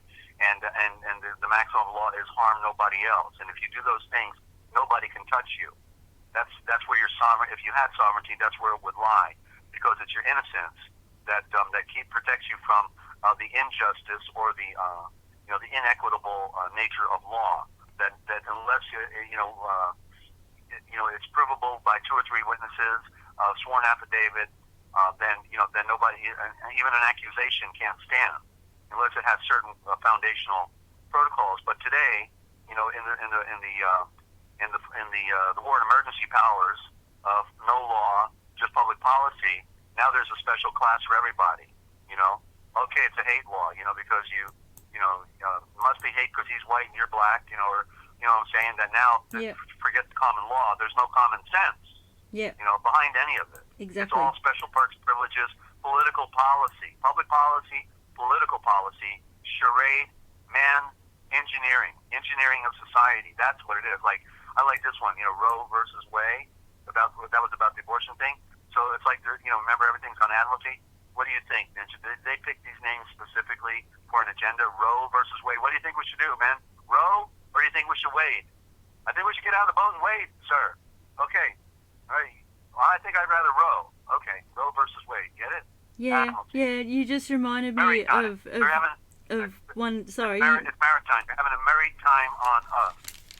And we Wow. never get the picture. I'm sorry. Go ahead. Wow. Oh, you just reminded me of, like, there's so many, but the one that stands out in my head at the moment was our Prime Minister, previous one. It's really hard to keep track at the moment. We actually got to vote recently. The past few years, they've just chosen our Prime Minister. Yeah, voting is voting. Okay, just change the B to a V. Remember. Yeah. And vote is vote. So you're voting when you're voting. They don't. It doesn't count anyway. So anyway.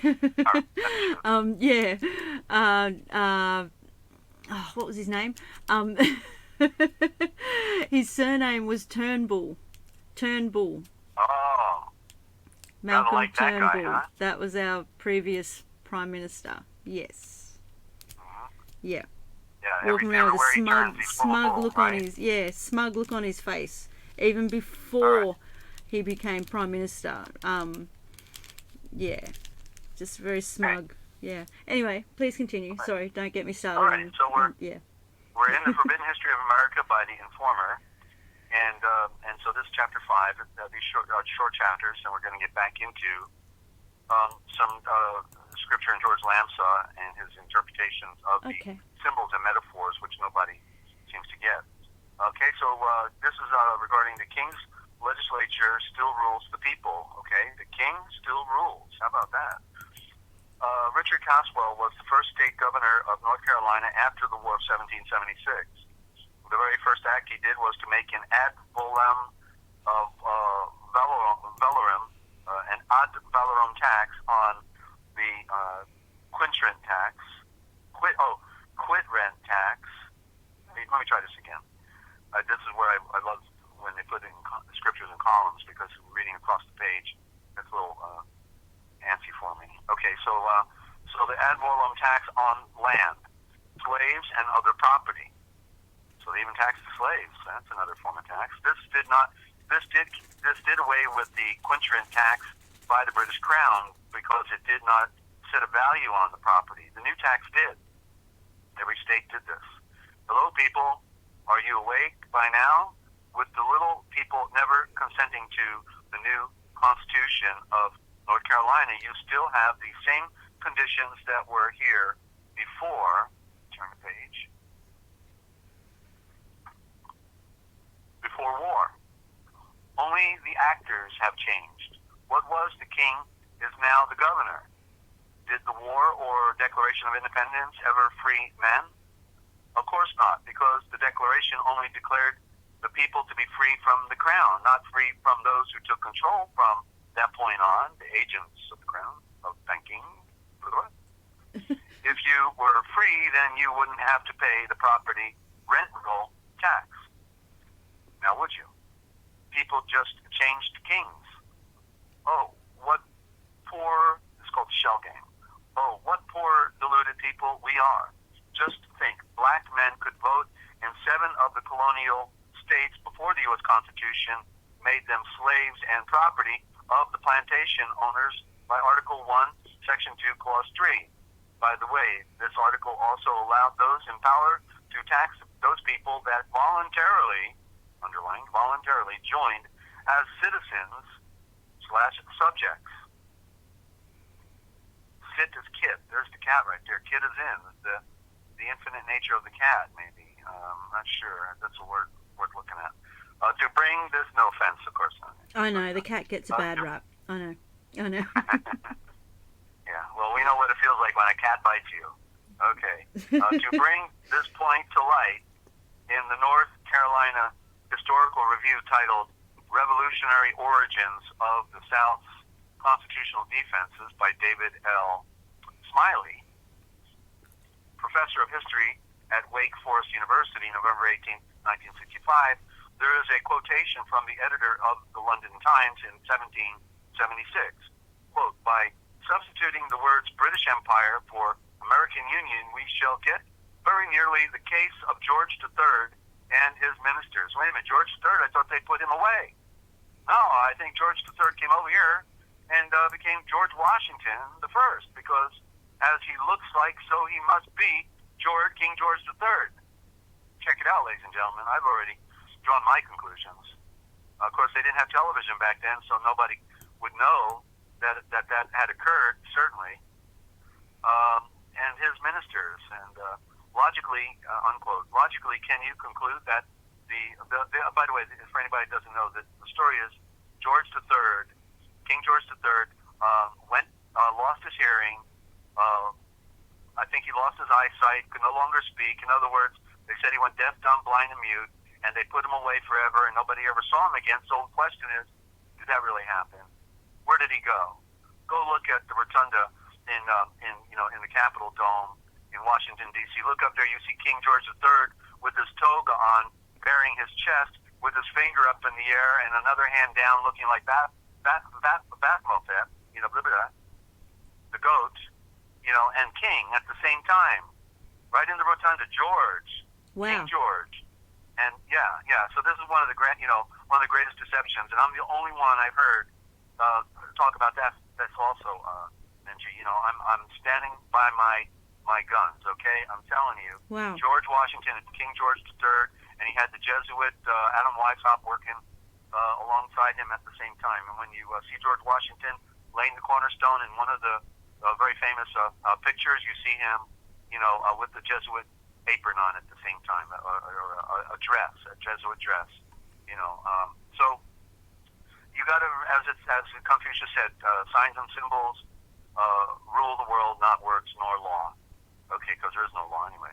Logically, can you conclude that the little people who present-day people claim fought for freedom to not be taxed would tax the property they owned immediately after gaining freedom? Tax their property? Or else? Would you defeat the Federal Reserve, IRS, and then apply the same taxing conditions again? Let's get real. Raleigh became the new capital, displacing New Bern in 1792. The state constitution, which is the corporate state charter, and never lose sight of that fact in any state, provides for jury trial. Quote, in all controversies at law, here's an interesting term, at law, it's never in law, never with law, it's only at law. Looks like, sounds like, but probably not. Respecting property, controversies at law respecting property, unquote. This was upheld in a case called Bayard versus Singleton. Anybody ever demand a jury trial in a property dispute with the bank or the county? North Carolina rejected the first national constitution, U.S. Constitution, because it had no Bill of Rights. Bill is not, by the way, bill is not a law. Bill is something that can be passed into a law. Therefore, what's called the Bill of Rights today is not law. That's why you have no right, ladies and gentlemen. It's another charade. That's why it came later on, just added as an allonge to the fraud that was in front of it. However, it consented to the national constitution in 1789, though it still had no Bill of Rights. Feel like wiping the egg off your face yet when you say the first 10 amendments, quote unquote? Of course, they were supposed to be the first articles, not the amendments. The amendments came after, starting with number 11, but everybody gets that wrong too. You see, they can't even speak right about these things. It's amazing. But they got the right to bear arms, and that's in the future, and it never comes, of course. In 1790, the North Carolina House of Commons refused to take an oath to support the federal Constitution. In 1804, the court ruled that the University of North Carolina, or rather that the creation of the university had been the result of action by the people assembled in a constitutional convention. A convention was superior to a legislature. Soon, however, the legislature, knaves to the core, altered the university's charter to make the governor, who was himself a creature of the legislature, the chairman of the board of trustees, and to empower the legislature to fill the vacancies of the board. To this day, in 1997, that was a very good year for me. That's when I had United Truckers defending the Constitution and lost my house on a lake, thanks to infiltrators. The governor is the chairman, okay? So to this day, in 1997, the governor is the chairman. That's when the Informer wrote this.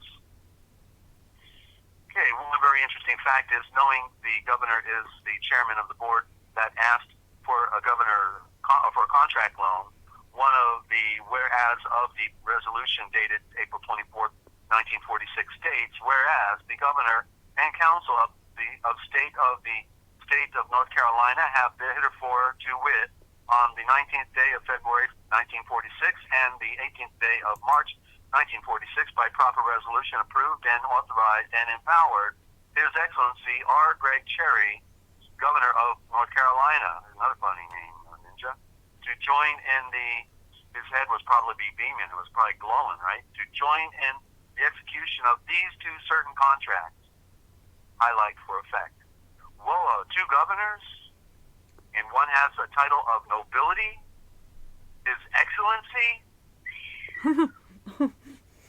One governor is the corporate, well, even corporations are a title of nobility.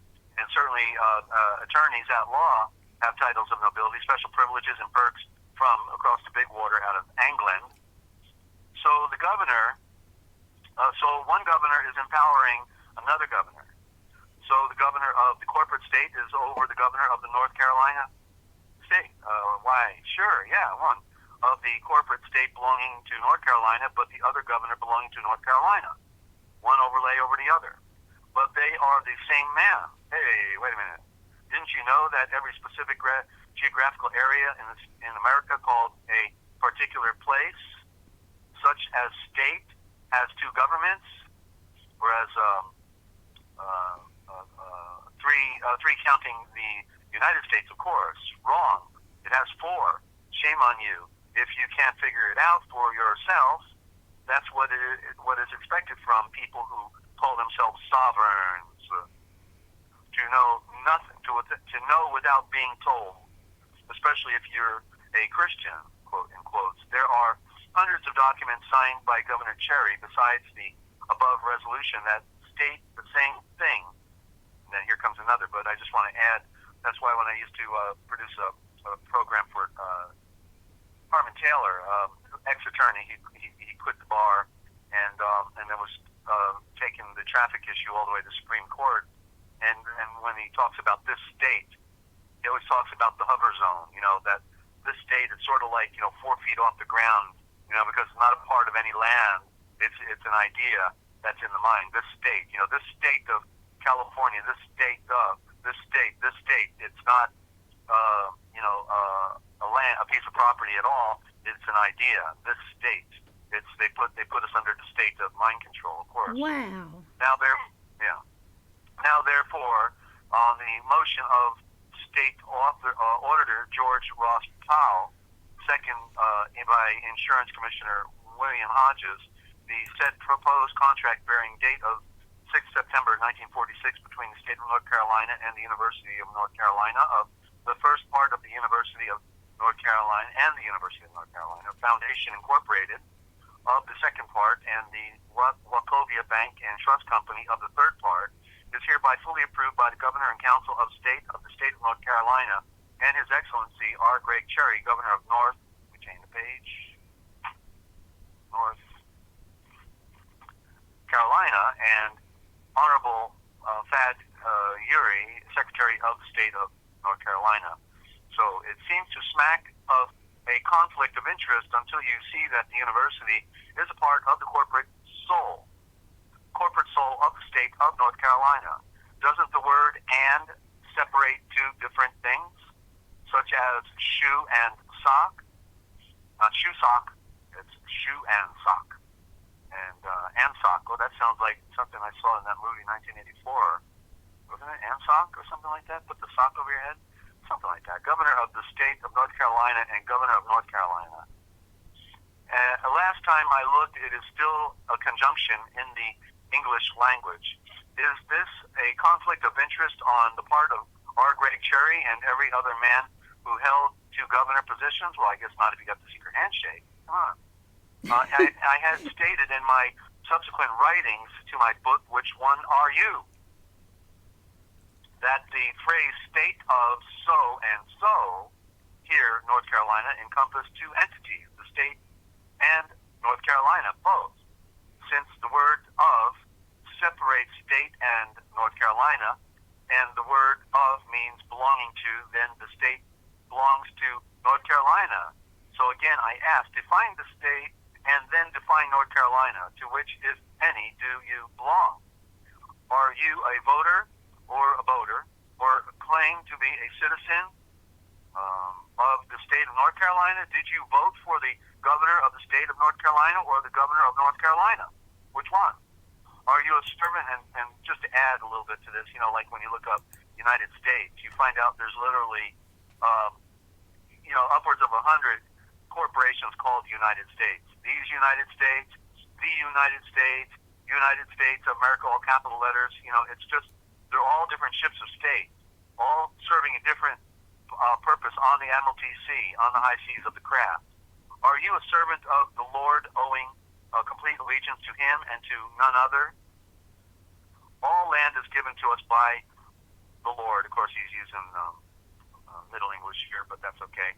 All land is given to us by the Lord, not by men. Of course, he's looking at it from a patriotic political standpoint, which still we've got another problem there as well, as we talk about here. So what man has the right to say you owe a tax to the corporate state that emanated from and is still controlled by the crown through treaty? Simple. When you read the treaty that declares the king still owns all material rights in America, if one owns the mineral rights and one owns the land and the buildings thereon, who would win in the court if he decides to mine for the gold, silver, or copper? Who really owns the land is evident in that situation. And then coming up next, chapter 4, are you supreme in the scheme of things? Stay tuned, ladies and gentlemen. And you're listening to the Forbidden History Chronicles, and I'm Dezert-Owl, and we're being hosted by NinjaCat 111. And Ninja, I'm going to take a break, and then when we come back, we'll pick up on George Lamsa and the Old Testament and New Testament light. We're almost done, ladies and gentlemen. I want to welcome any new listeners.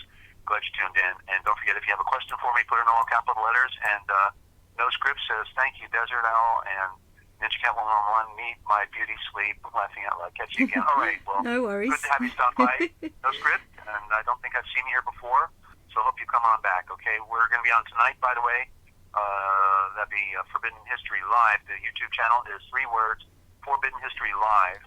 Okay, that should be 9:30 p.m. Eastern Time tonight, Friday night, 2009. Oh, sorry, I said 9:30 a.m. last time. 9:30 p.m. I apologize. On June 14th, 2019. Come on by, and also Saturday and Sunday we're on multiple times, just cross between NinjaCat 111 and Forbidden History Live. Okay, so Ninja, give me a break. Give me about 3 minutes, and I'll be right back. Okay. Okay. When we come back, can I mention a couple of things, like questions from your last read, when we come back? Absolutely. Okay. Absolutely. Thank you. We'll be back after the break, guys. Please hang around. You won't hear this anywhere else, except for Forbidden History Live. Okay, we'll be back.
Okay, and we're back.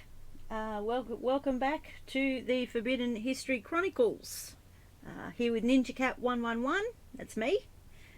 And Dezert-Owl from the Forbidden History series YouTube channel. Please subscribe and check the bell. Link is in the description, and he's currently broadcasting on Forbidden History Live. Please subscribe and check the bell. Link is in the description. There's another program coming up 9:30 p.m. I apologise, I said AM last time. 9:30 p.m. Saturday, the 14th. Friday. Yeah, Friday. I'm a day ahead. These time zones. Yeah. Okay, Desert, do you want to repeat that so that we get it right? Like that? Yeah, that's it. Perfect. All right. Well, I think we got it. I think everybody will figure it out. They can do the replay, and Yep. And he okay, and Ninja stuffing up. Yeah. Anyway, please continue. I think you said you had some back and forth you wanted to do, and anybody else can call in. They can call in on Skype, by the way. If you call in on Skype, that's Free America Radio, all one word. I can take your call right here on the broadcast. Free America Radio, love to hear from you. That Skype hasn't rung yet. I'm still waiting for that thing to go off. And I wish I had a prize I could give, or bribe somebody to call in, but we'll get it eventually. And then on the phone as well, if you just want to do a three-way with myself and Ninja, then text me your phone number and I can ring you back. Say, hey, Desert, call me, and then I'll dial the number and three-way you in. It's the only way we can do it, so it'll only work here in the U.S. I can't call outside of the U.S. So just want you to know that. Love to hear from you. You may have a comment, observation, complaint, or a good point, or a question, but we're just here to serve. That's what I've been trying to do all these years with my effort. I learned the truth the hard way and had to go full circle from political activism back to spiritual pacifism in this great odyssey, and learn the truth. And the truth is, it's not our world, ladies and gentlemen. That's the good news.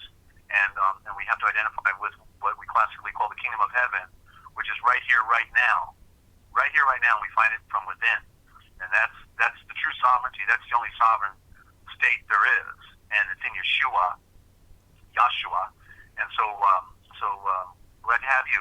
We have some wonderful people stopping by for the first time. Very respectful, very friendly, and informed at the same time, I can see. So we've got new people always coming in.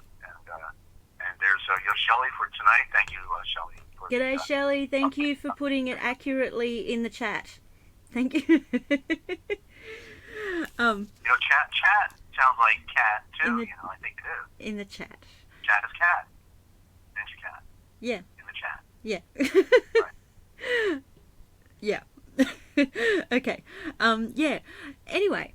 I don't want to. Yeah. Wait a minute. I just want to make sure you're not a cataholic, are you? or a Catholic? You're not a Catholic, are you? Does it? I think you are. You must be. Yeah. Anyway, Okay. Yeah, Love you anyway. We have to love everybody, of course. Even if you're a Catholic, it's okay. That's I don't give much credit to those dogs either. Now that we know about the dogs, right? Yeah. They've messed it all up, does it? Not backwards. Go figure. Yeah, I'm a cat and I'm also a bull, a Taurus, a bull. Yeah. That's a catapult, right? A catapult. Yeah. What's your question? And we're having too much fun here. It's like the insanity is great. It's how we. Stupid, it's how we deal with it, does it? What's up? Giggles. That is a show of strength, okay, from a ninja. Actually, ninjas are supposed to be silent, aren't they? Anyway. Yeah. Okay. you were saying in your read before, when you said the word Lord, you referred to that as Middle English, and you said that a couple of times, and every time you said it, I had to write it down because you made me think of how much they have programmed us, because you made me think of Lord of the Rings and Middle Earth. Lord, Middle English. That's all. That's well, Middle Earth might be the metaphor for the Middle English. That's Yeah. The middle, the center of the earth, in that terminology, would have been Shalom, Jerusalem.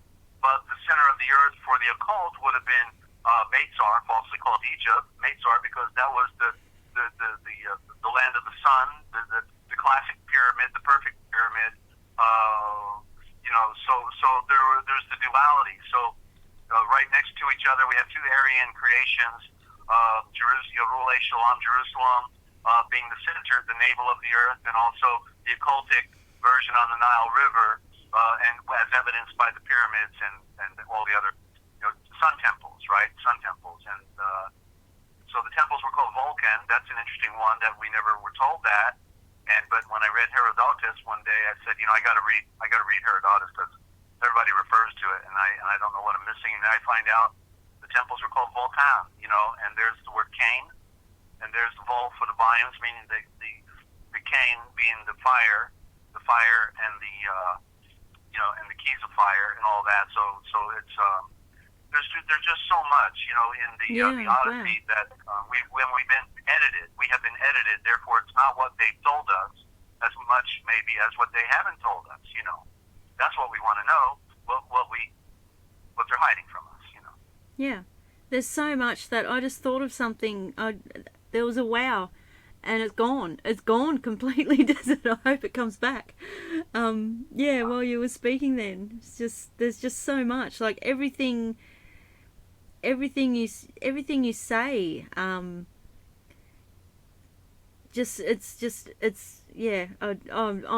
wordless at the moment. I'm Aisha-vorless at the moment. That was it. It was more a question. The word Nile, desert. What would that really be? What would be the true word? It could imply that somebody's in denial, but denial or not, the Nile is the nail that came down. So that's the nail that came down, and that's where we see the word nail is synonymous with Nile.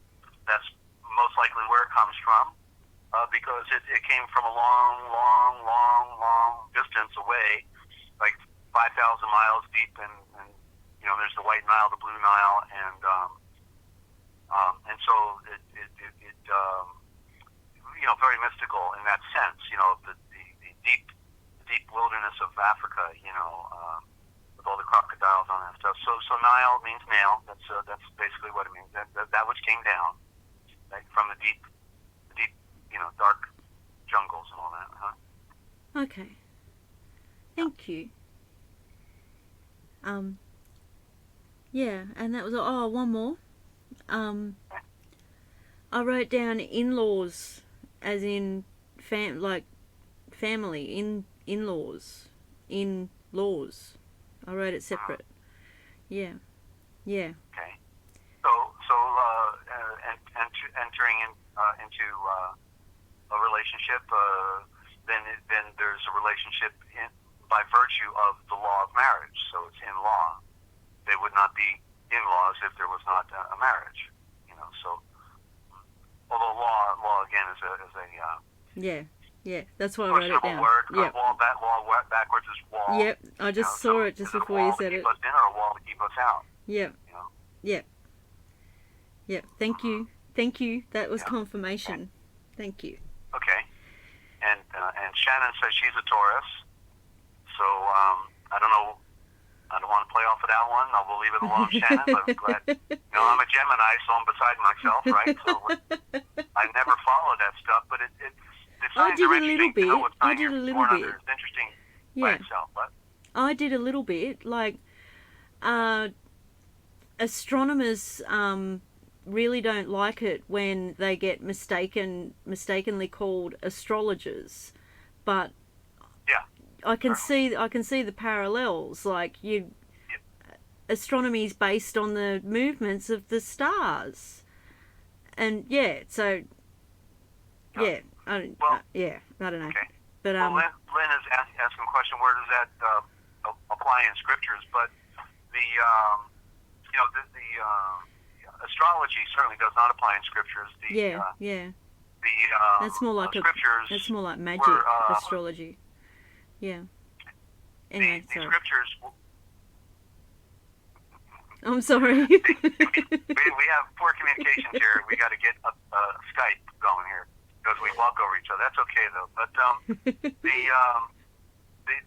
was a message in the stars. Bullinger's the one who really brought it out. It's called The Message. I think the book is called The Message in the Stars. There it is over there. Let me just tell you because I don't want to misstate it. But Bullinger was a biblical genius. So it's called The Witness of the Stars. The Witness of the Stars is the name of the book.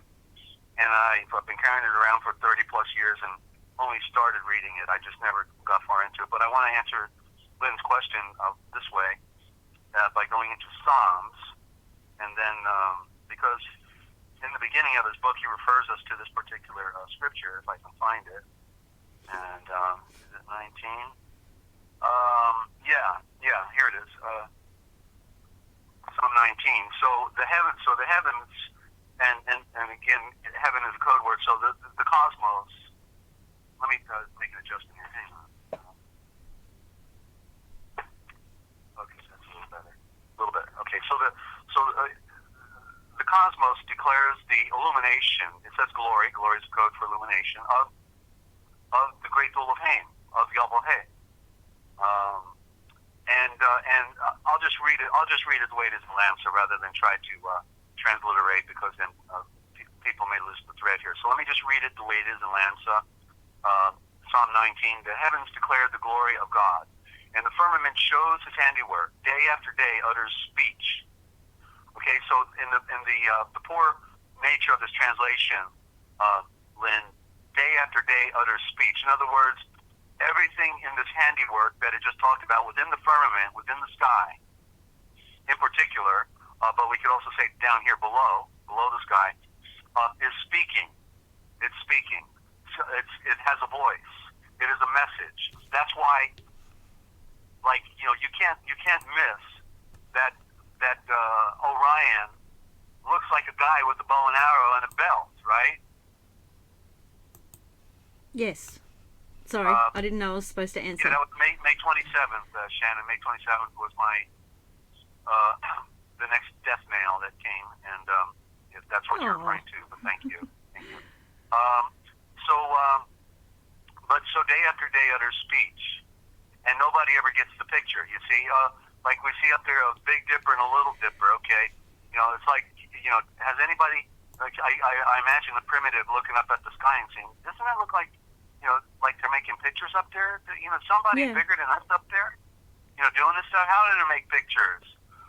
The one who made the universe made pictures in the sky. That's the evidence of a divine origin. Desert, we have a cross. We have a cross in our sky. A cross. What? The Southern Cross. We have a cross the Southern in the Cross, sky. yeah. Yes. There's pictures up there. Yeah. That's the handiwork of the one who made all things. Even there's a picture within the solstices, especially the winter solstice, because it appears that the Earth has died. The sun, the days get shorter and shorter and shorter. Yeah. And then at the beginning of the winter solstice, at the shortest day of the year, then for 3 days, the day stays at that short length. 3 days, just like Yeshua, 3 days and 3 nights in the grave, and then the days start getting longer again. And it's the same in the summer solstice, the 3 long days as well. And so that's where they related to Yeshua. It's His handiwork. He made it. So it figures that it would be a reflection on His story, in there. So continuing here. So day after day utters speech, and night after night shows knowledge. Verse 3. there is no speech nor language where this voice is not heard. It says their voice, but this voice, not their, this. This voice is not heard. No language, and most especially in the Aramaic, in the Indo-Germanic mother tongue. This is what I'm pointing to. The letters in our alphabet also reflect upon the stars, on a star, on the sun, on virgin light, on the two pillars, sun and moon. You know, what part of the symbol are we talking about? And we may refer to one of these aspects. You know, the good news has gone out.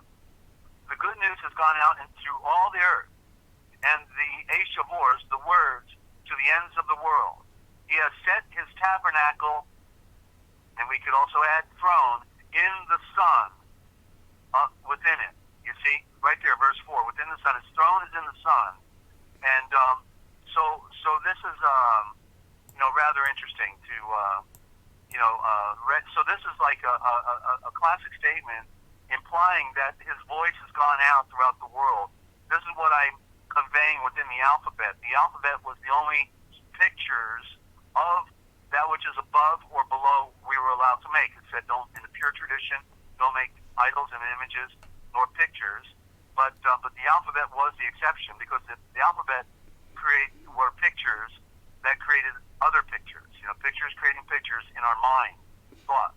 Okay, so I hope that helps you out, Lynn. Okay, and so that's Psalm 19, and referred first time when I saw that by Bullinger, and yeah.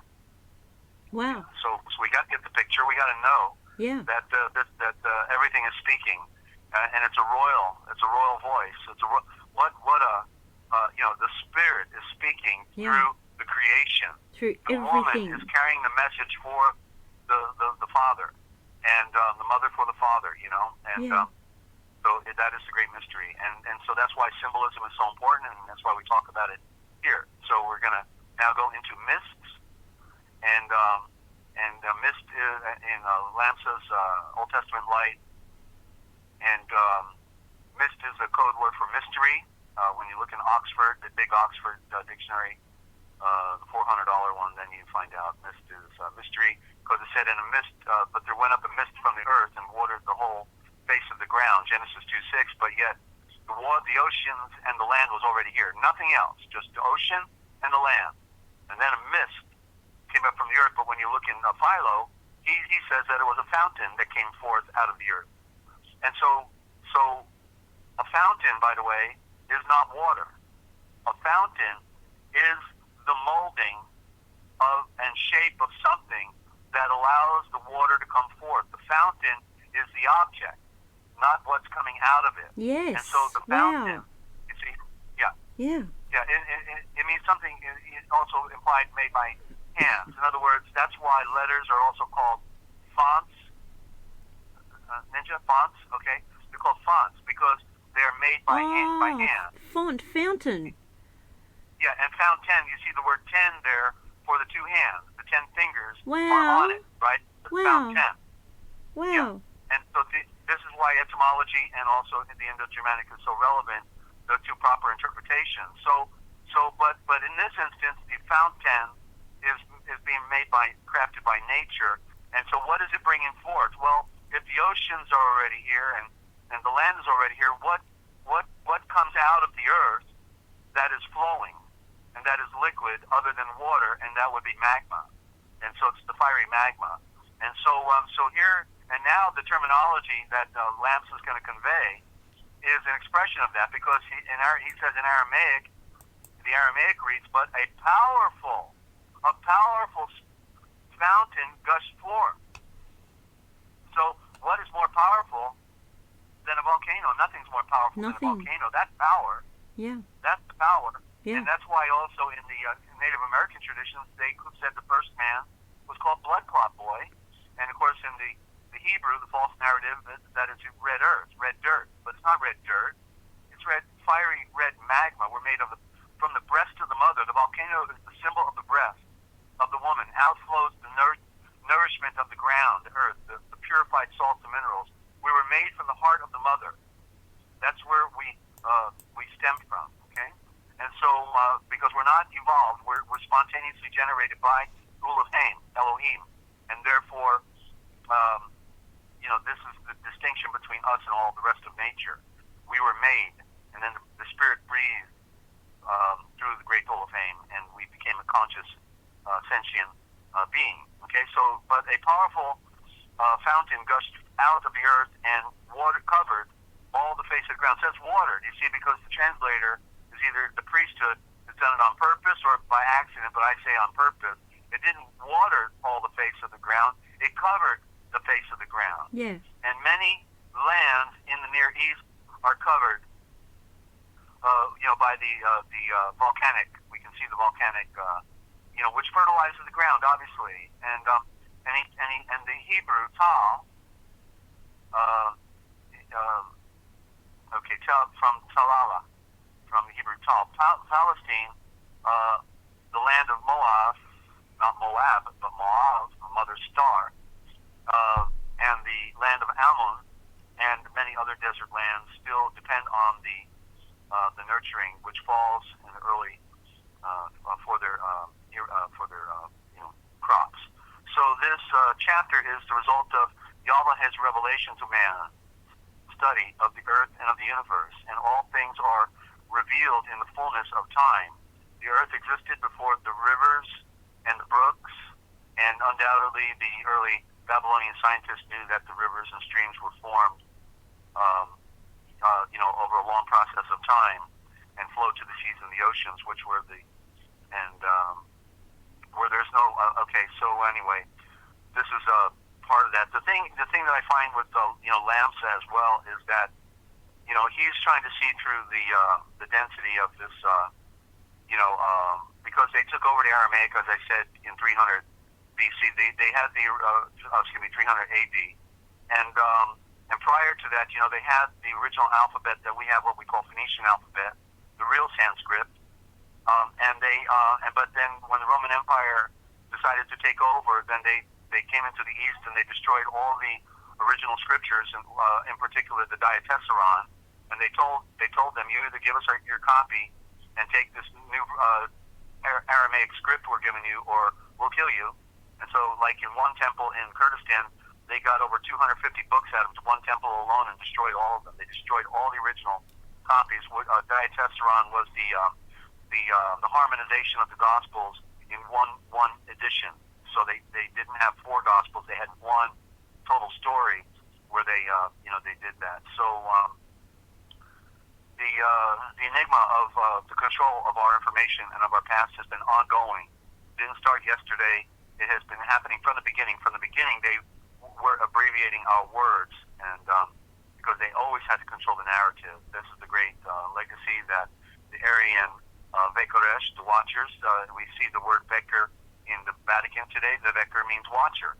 Okay, Vekers are watcher. Vekoresh is the fallen ones. They are the Aryans. They became, and so Brahmin, as I now know because of Zabrahim, Brahmin, Abraham, I now know that the word Brahmin is also an abbreviated word, and they were the Zabran. They're the Zabran. Wow. The Zabran priesthood, the sovereign Yeah. priesthood that claims to be running the world. You know? Wow. Yeah. It just So, continues to open up, doesn't it, Desert? Continuously. It's open. There's the volcano opening up. Y'all got the volcano going there. Yeah, I can see And, the volcano. And so we're makes sense that we're made not from dirt, but from the fiery breast of the mother, the fiery magma. So I've got I wish I knew where that one paper was. I got quite a read on that Brahmin priesthood on one page. Maybe I'll find it for another day. But so now let's go into New Testament light. New Testament being a misnomer. There is no New Testament. It is the everlasting covenant, which was finished from the beginning, even before creation came into being. The everlasting Kovanun, not covenant, but Kevanun. The Kevanun. The Keva, there's Eve, there's the name for the mother, the virgin light, the Keva noon at high noon, the virgin light at high noon, shining down. It's always at high noon in our spiritual tradition, in the metaphor. And so here we are in the New Testament light by George Lamsa and the messenger, a messenger. And he's referring to Matthew 11:10. For this is he of whom it is written, you must see and read it for yourself. That's behold. Behold is a Middle English gloss over what it means, and what it means is you must see and read it for yourself. Nobody can make you see anything, ladies and gentlemen. You need to see and read it for yourself. You need to put that thinking cap on, rightly divide the words, and after you divide them, add them back up. Read means re-add the riddle. That's Shipley out of the 1800s, okay? Studying the Indo-Germanic. The grand conspiracy to hide our light. You must see and read it for yourself. I send my messenger before your face. Should be royal messenger, because anyone coming from Yahweh would be royal. Royal messenger before your face, which will prepare the way before you. Okay. The Judeans expected the return of Moesha, and Elial. Elial would correctly be where it says Elijah. Uleyal means the enlightenment of the eye that goes round. That's what we're talking about. It wasn't that he was a reincarnation of Elijah. They just like the word Jacob means seed of light. They put the word as a noun there when it's actually an expression of what the components mean. Eleyah, Uleyah, the eye of enlightenment that goes round. That's what Yeshua brought, was the eye of enlightenment, but everybody again has fallen into the pig Latin of the deception, and there is no enlightenment. We've only got parrots that parrot scripture but cannot interpret the words nor the script itself, and they use all the slave terms like scriptures instead of shultres, or Bible instead of shulfar. In the Hebrew they call it sefer. Of course, sefer means cipher, and that's your Lucifer, Lucifer. The code, the true code, is what Lucifer means, and the protective code is their covering. I could go on. I just like ad-libbing a little bit because I know we have new listeners all the time. So, continuing here. The Judeans expected the return of Moesha and the enlightenment that goes round. That's the return, remember, because that's what Adam had. Where is the return from? Where is it, in other words, from where? Because when Adam came down, he had the knowledge, and then it was dissipated because of his own selfish desire for self-gratification, and therefore the spirit left him, and they now had death ruling over them. So he passes the legacy on to his children. Bad word, but we can use it here. And therefore, but they had the enlightenment. That's why they could build those great pyramid civilizations. That's why we have the great modern civilization of today, because this is where it stems out of, that knowledge. But the true knowledge is about the Trevane love, the divine love, and peace. Not about how we can build things, how we can make, constructs, which is what everything extending from us becomes upon structure, because it's deception, a delusion. What we want to build is on the inside, our character, our quality of being, and defining what true love is and all this. So the true love that goes round, or one of the great star navigators before the coming of the Mashiach, the anointed, okay? These star navigators, not prophets, star navigators, there's no profit to be made. That they love making a profit. That's why they call themselves prophets, because they're profiteers. These star navigators were to come to prepare the way for the Mashiach, the Messiah. Nevertheless, centuries had elapsed, and none of these star navigators had returned.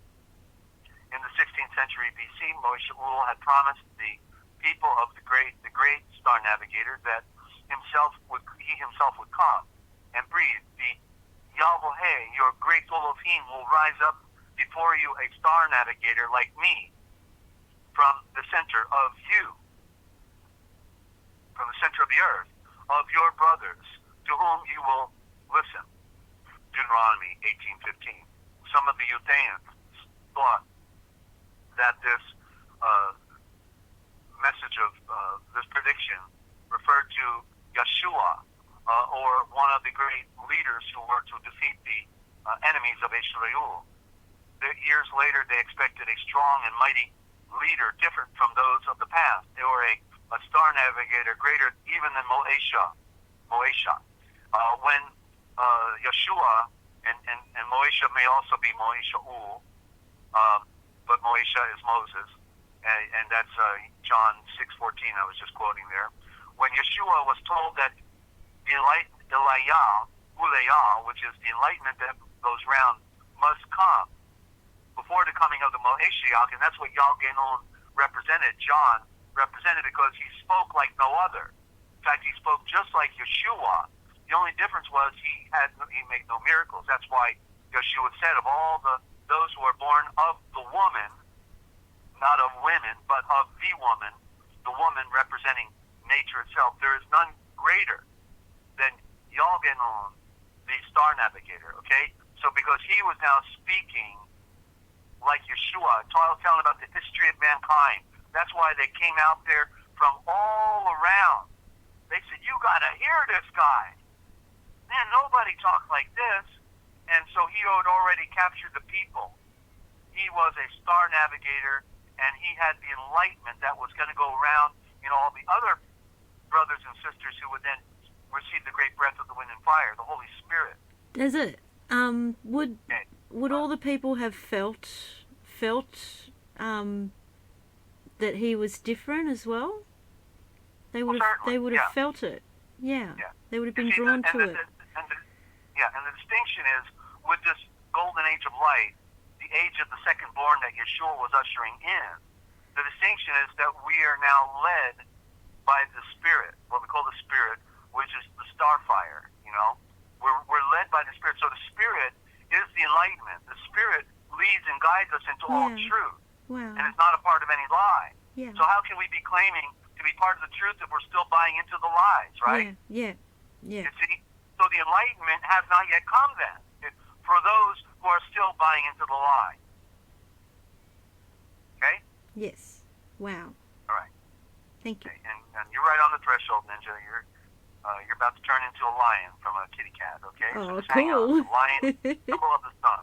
Wow. When Yeshua told that Eliah must return, that is the enlightenment that we just talked about, that Adam had, but yet he fell. He didn't bring soul novation to mankind. He brought slavery to mankind, and the evidence is, of course, with his offspring, they even conquered mankind and enslaved us all.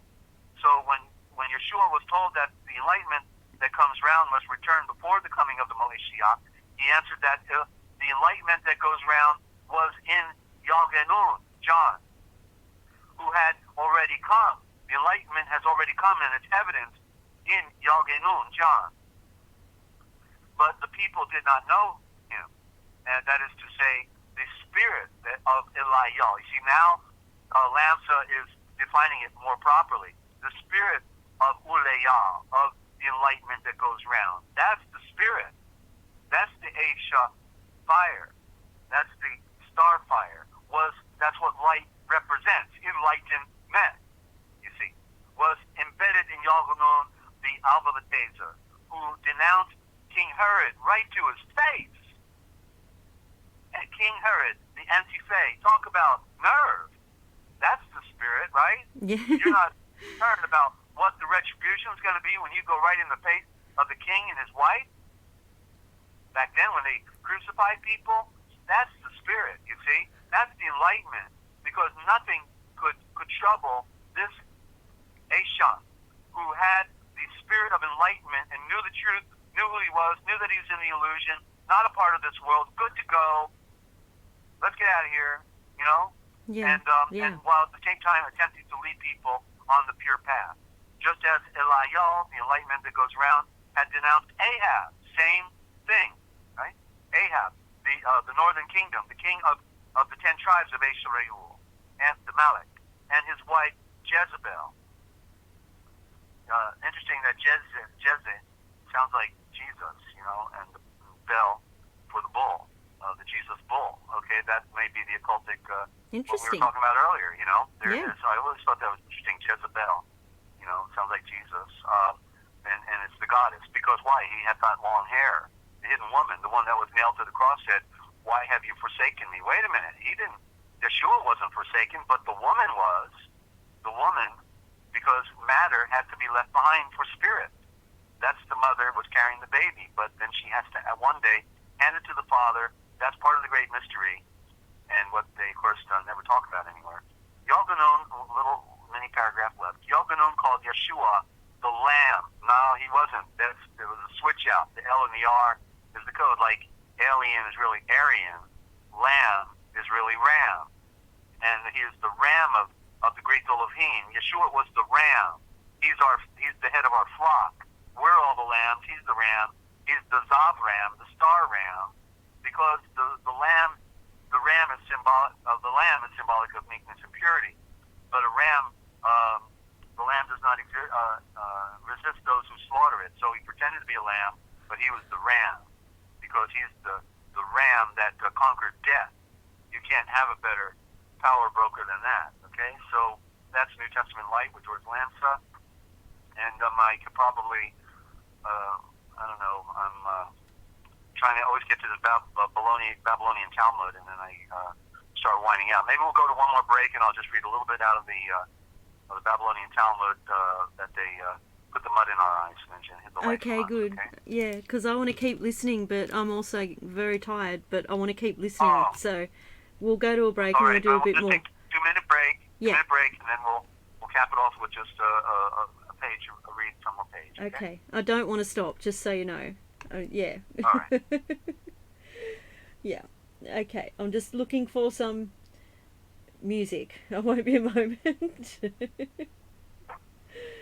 Guys, we'll be back right after the break as soon as I find something.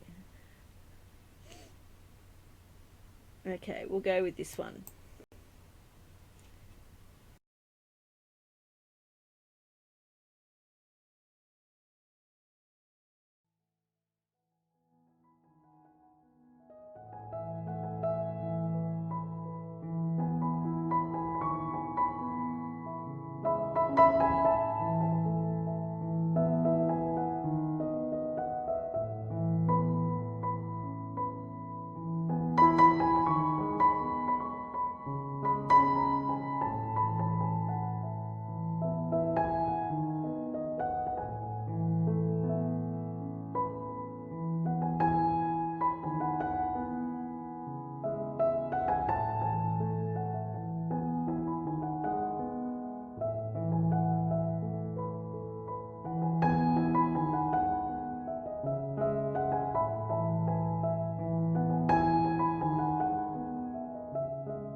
Okay, and we're back. You're listening to the Forbidden History Chronicles with NinjaCat 111 and Desert-Owl from the Forbidden History series. And welcome back, Desert. Thank you, Ninja. And I just, realizing that it's late for you, I'm really feeling it, sorry. And we've almost been on for 3 hours. I figured that maybe we'll just go ahead and cap it off here. I don't see any questions, you've been looking for questions, right, for people that were on the call? Yeah, I've been scanning the chat.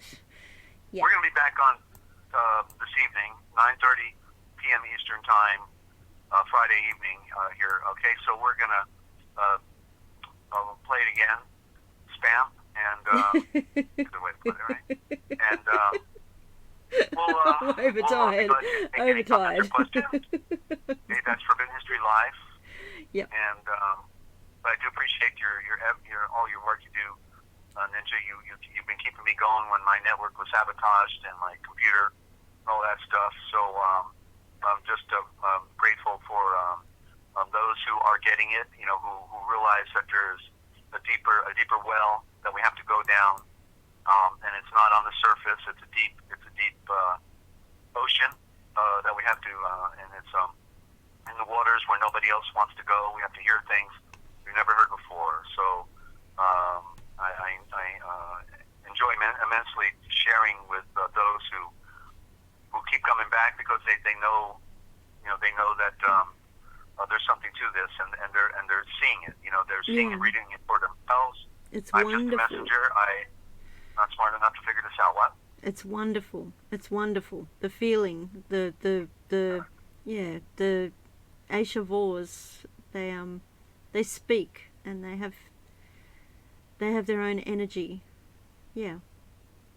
Yeah. Please continue. So I just want to cap off by saying, don't forget, ladies and gentlemen, if you want to know the future, you simply need to look for the forbidden history, because it's all right here. It's what they didn't want you to know, of course. And so do tell a friend. Why don't you spread the word about what we're doing here? Everything's temporary in this world, and I'm sure with what the things that we talk about and say, we'll have an opposition, and ultimately we'll have an end. So get it while you got it, and always love to have any comments or questions. You can always contact me on the site if you want to. If you want to do an interview, love to do interviews, and just here to share what's important for me, and I hope it's important for all of you. So Ninja, thank you, and we'll hopefully see you on Forbidden History Live later this evening, okay? Yeah, I'll set my alarm. It's not far away now. All right, thank you, Desert. As always, it was amazing. Peace and love to you. Thank you. Peace and love. Bye-bye. See ya. Okay, guys, you heard it here first, and I'm going to end it now because I'm going to start getting slurry. I'm really, really starting to feel it, as much as I wanted to keep listening. Yeah, anyway. I will see you all in the chat on Forbidden History Live. If you haven't subscribed, please do. It's amazing. It's an amazing program. Alright, you've been listening to the Forbidden History Chronicles with NinjaCat 111 and Dezert-Owl. And don't forget to tell your friends. Sounds better when Desert says that. Love you all, and peace and light always. Alright, see yous.